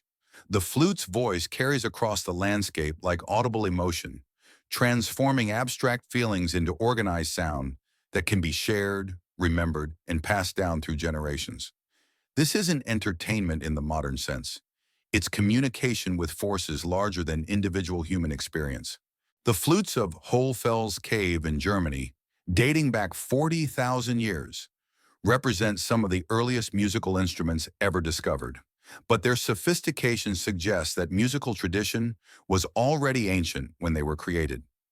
These weren't crude whistles, but carefully tuned instruments capable of producing complex melodies, crafted by people who understood acoustics, who could predict how bore diameter and hole placement would affect pitch and tone quality. Music serves functions that pure survival cannot explain. It coordinates group activities, work songs that help people maintain rhythm during collective tasks, ritual chants that unify community celebrations, lullabies that soothe children and strengthen parent-child bonds.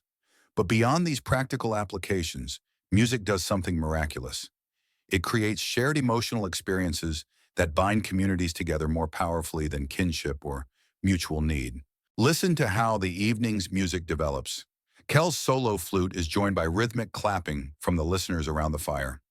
Someone begins a wordless vocal harmony that weaves through the flute melody like smoke through firelight. Children contribute their own voices, not with formal training, but with the intuitive musical sense that seems hardwired into human consciousness. What emerges isn't professional performance, but communal expression, the group voice that speaks truths too deep for individual utterance. The answer to all these artistic impulses is meaning, the fundamental human need to find significance in existence, to create order from chaos, to transform raw experience into something that transcends immediate survival needs. Art was memory made permanent, preserving important experiences long after the events themselves faded.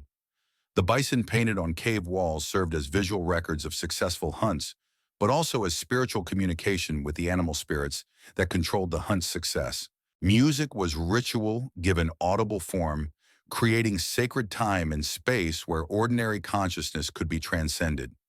The rhythmic beating of drums made from hide-covered skulls synchronized heartbeats and brainwaves, inducing altered states of consciousness that opened pathways to spiritual knowledge.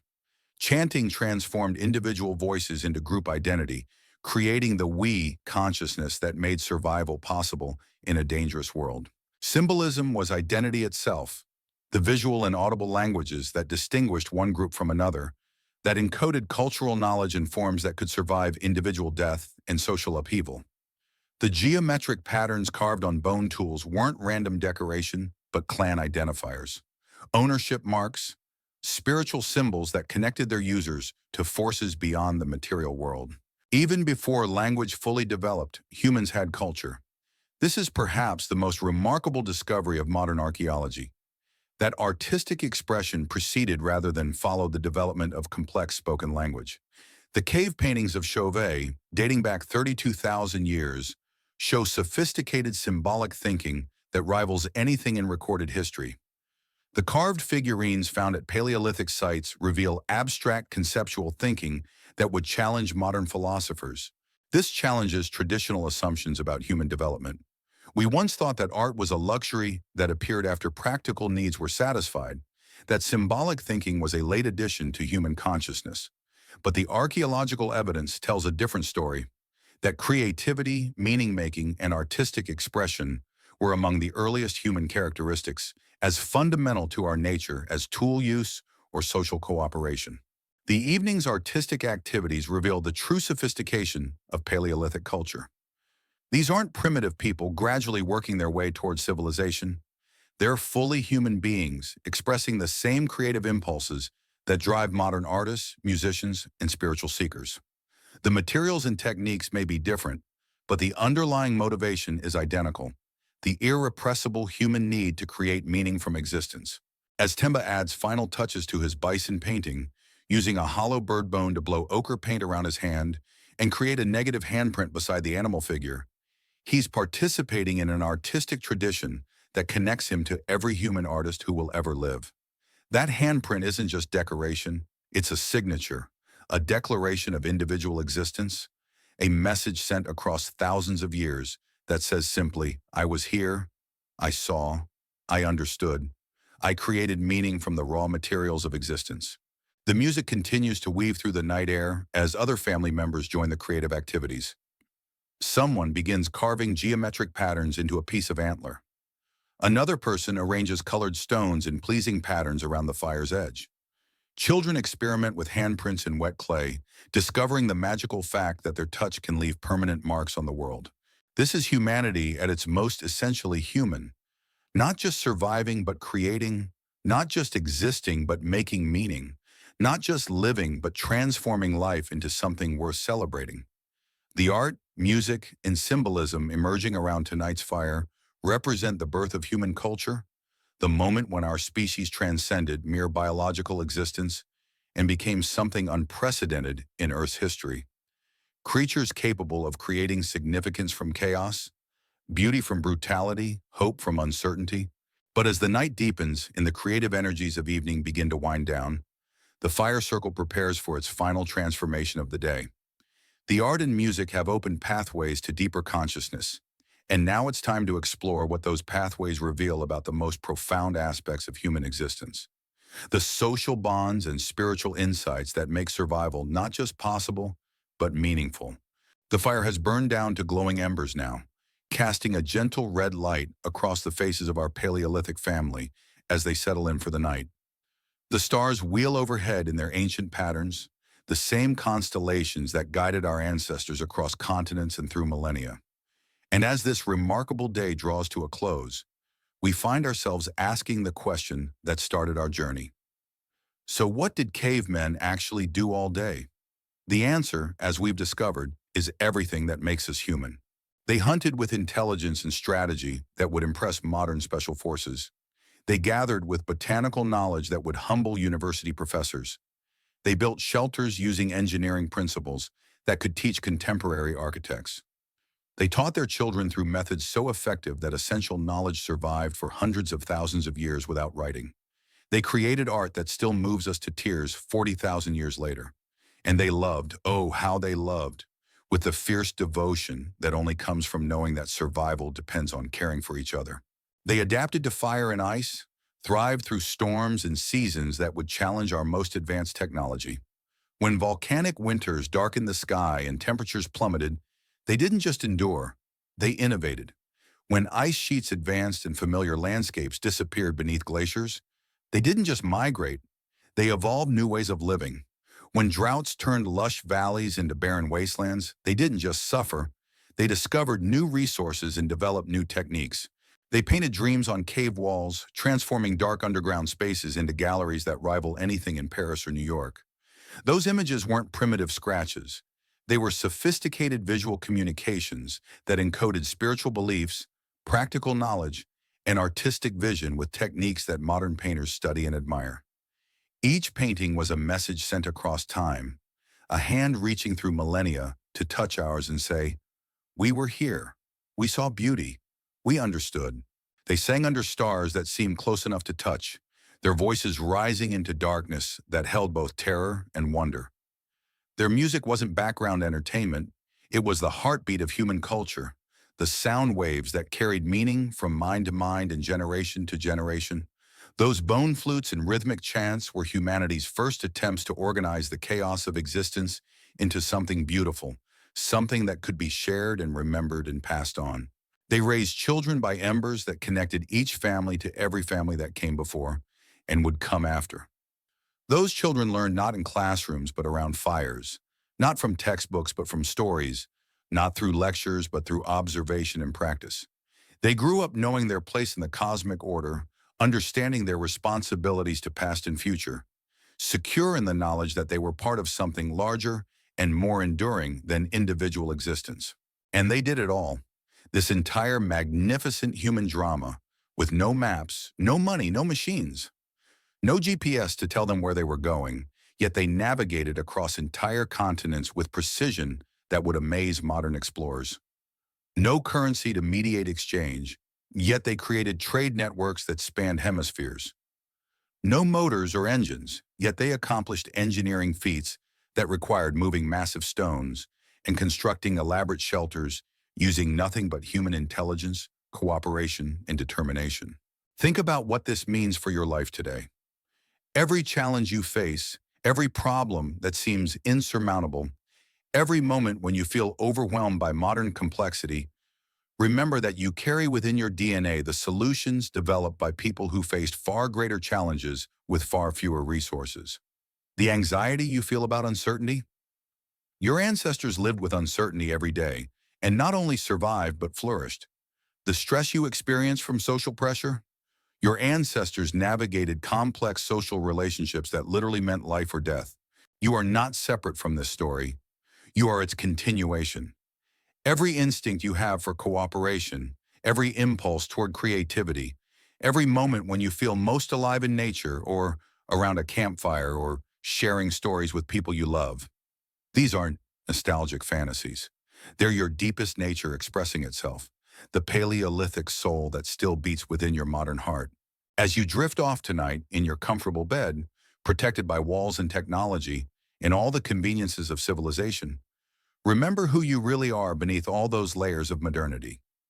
You are the child of survivors, not just any survivors, but the most successful survivors in the history of life on Earth. Every single one of your ancestors, without exception, lived long enough to reproduce. They faced ice ages and volcanic eruptions, predators and diseases, famines and floods, and countless other catastrophes.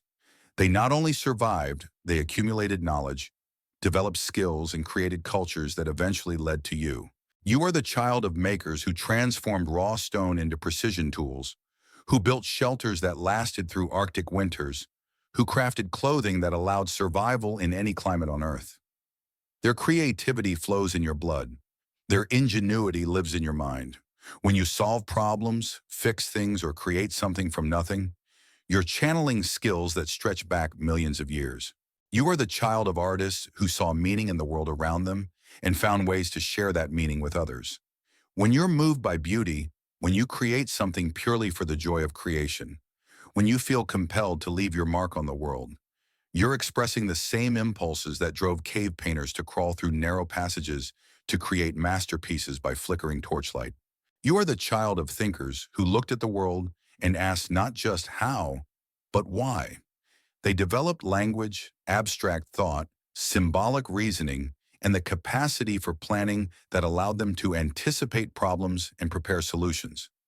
Your ability to imagine alternative futures, to learn from others' experiences, to think beyond immediate circumstances, these are gifts from ancestors who survived because they could think their way out of impossible situations.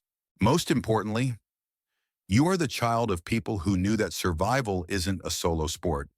They understood that human strength comes not from individual prowess, but from collective intelligence, mutual support, and the willingness to sacrifice personal advantage for group survival.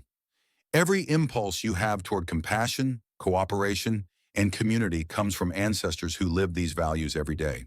The fire still burns in you, not metaphorically, but literally. The same neural circuits that made your ancestors gather around flames for warmth, safety, and social connection still activate when you sit around a campfire, light candles for dinner, or even just watch flames dance in a fireplace. The same brain chemistry that bonded Paleolithic families together still flows through your system when you share meals, tell stories, or simply spend time with people you care about. Your modern life may seem completely different from that of your Paleolithic ancestors, but the fundamental challenges remain the same. How do we find meaning in existence? How do we balance individual needs with group welfare? How do we cope with uncertainty and change? How do we pass knowledge and values to the next generation? How do we create beauty in a world that can be harsh and unforgiving? The answers your ancestors developed, cooperation over competition, wisdom over mere intelligence, relationships over possessions, meaning over materialism, remain as relevant today as they were 50,000 years ago. The technologies change, but the human heart remains the same. So as you close your eyes tonight, remember that you're part of an unbroken chain stretching back to the very beginning of human consciousness. The dreams you dream are variations on dreams that have been dreamed around countless fires throughout history. The hopes you carry forward are echoes of hopes that sustained our species through its darkest hours. The love you feel for family and friends flows from the same source that kept small bands of humans together through impossible challenges. Tomorrow, when you wake up in your modern world with its modern problems, you'll carry within you all the wisdom of the Paleolithic past. You'll have access not just to contemporary knowledge, but to the deepest insights about what it means to be human that were developed by people who had no choice but to get those insights right. You are more resilient than you know, more creative than you realize, more connected to others than modern life sometimes allows you to feel. You are the culmination of humanity's greatest success story, not the story of technology or civilization, but the story of beings who learn to find meaning, create beauty, and care for each other in a vast and indifferent universe. Sleep well, fellow human. The same stars that watched over your ancestors watch over you tonight. The same forces that guided them through countless challenges continue to guide you. And somewhere, in the deepest chambers of your dreaming mind, the ancient fires still burn, still warm, still lighting the way forward into whatever future awaits our remarkable species. Before we part, I want to thank you for joining me on this incredible journey back to our origins. Exploring these ancient stories and discoveries is my passion, and sharing them with curious minds like yours makes every moment of research and storytelling worthwhile. If tonight's adventure through the Paleolithic world sparked your curiosity about our mysterious past, I have wonderful news. This is just the beginning. Our ancestors lived through ice ages and volcanic catastrophes, encountered creatures we can barely imagine, and developed technologies and cultures that continue to astonish archaeologists today. There are countless more stories waiting to be told.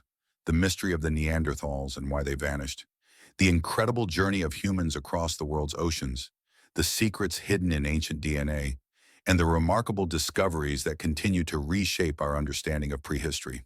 If you enjoyed diving deep into the daily life of our Paleolithic ancestors, please subscribe to our channel and hit that notification bell. Every week, we'll explore new mysteries from humanity's ancient past, from the builders of megalithic monuments to the artists who created the world's first sculptures, from the navigators who reached Australia 60,000 years ago to the hunters who brought down woolly mammoths with nothing but stone-tipped spears. Your curiosity and support make these explorations possible. Together, we'll continue uncovering the incredible stories of where we came from, how we survived, and what made us human. The past has so much more to teach us, and I can't wait to share those discoveries with you. Until our next journey into the ancient world, keep that Paleolithic fire burning bright within you.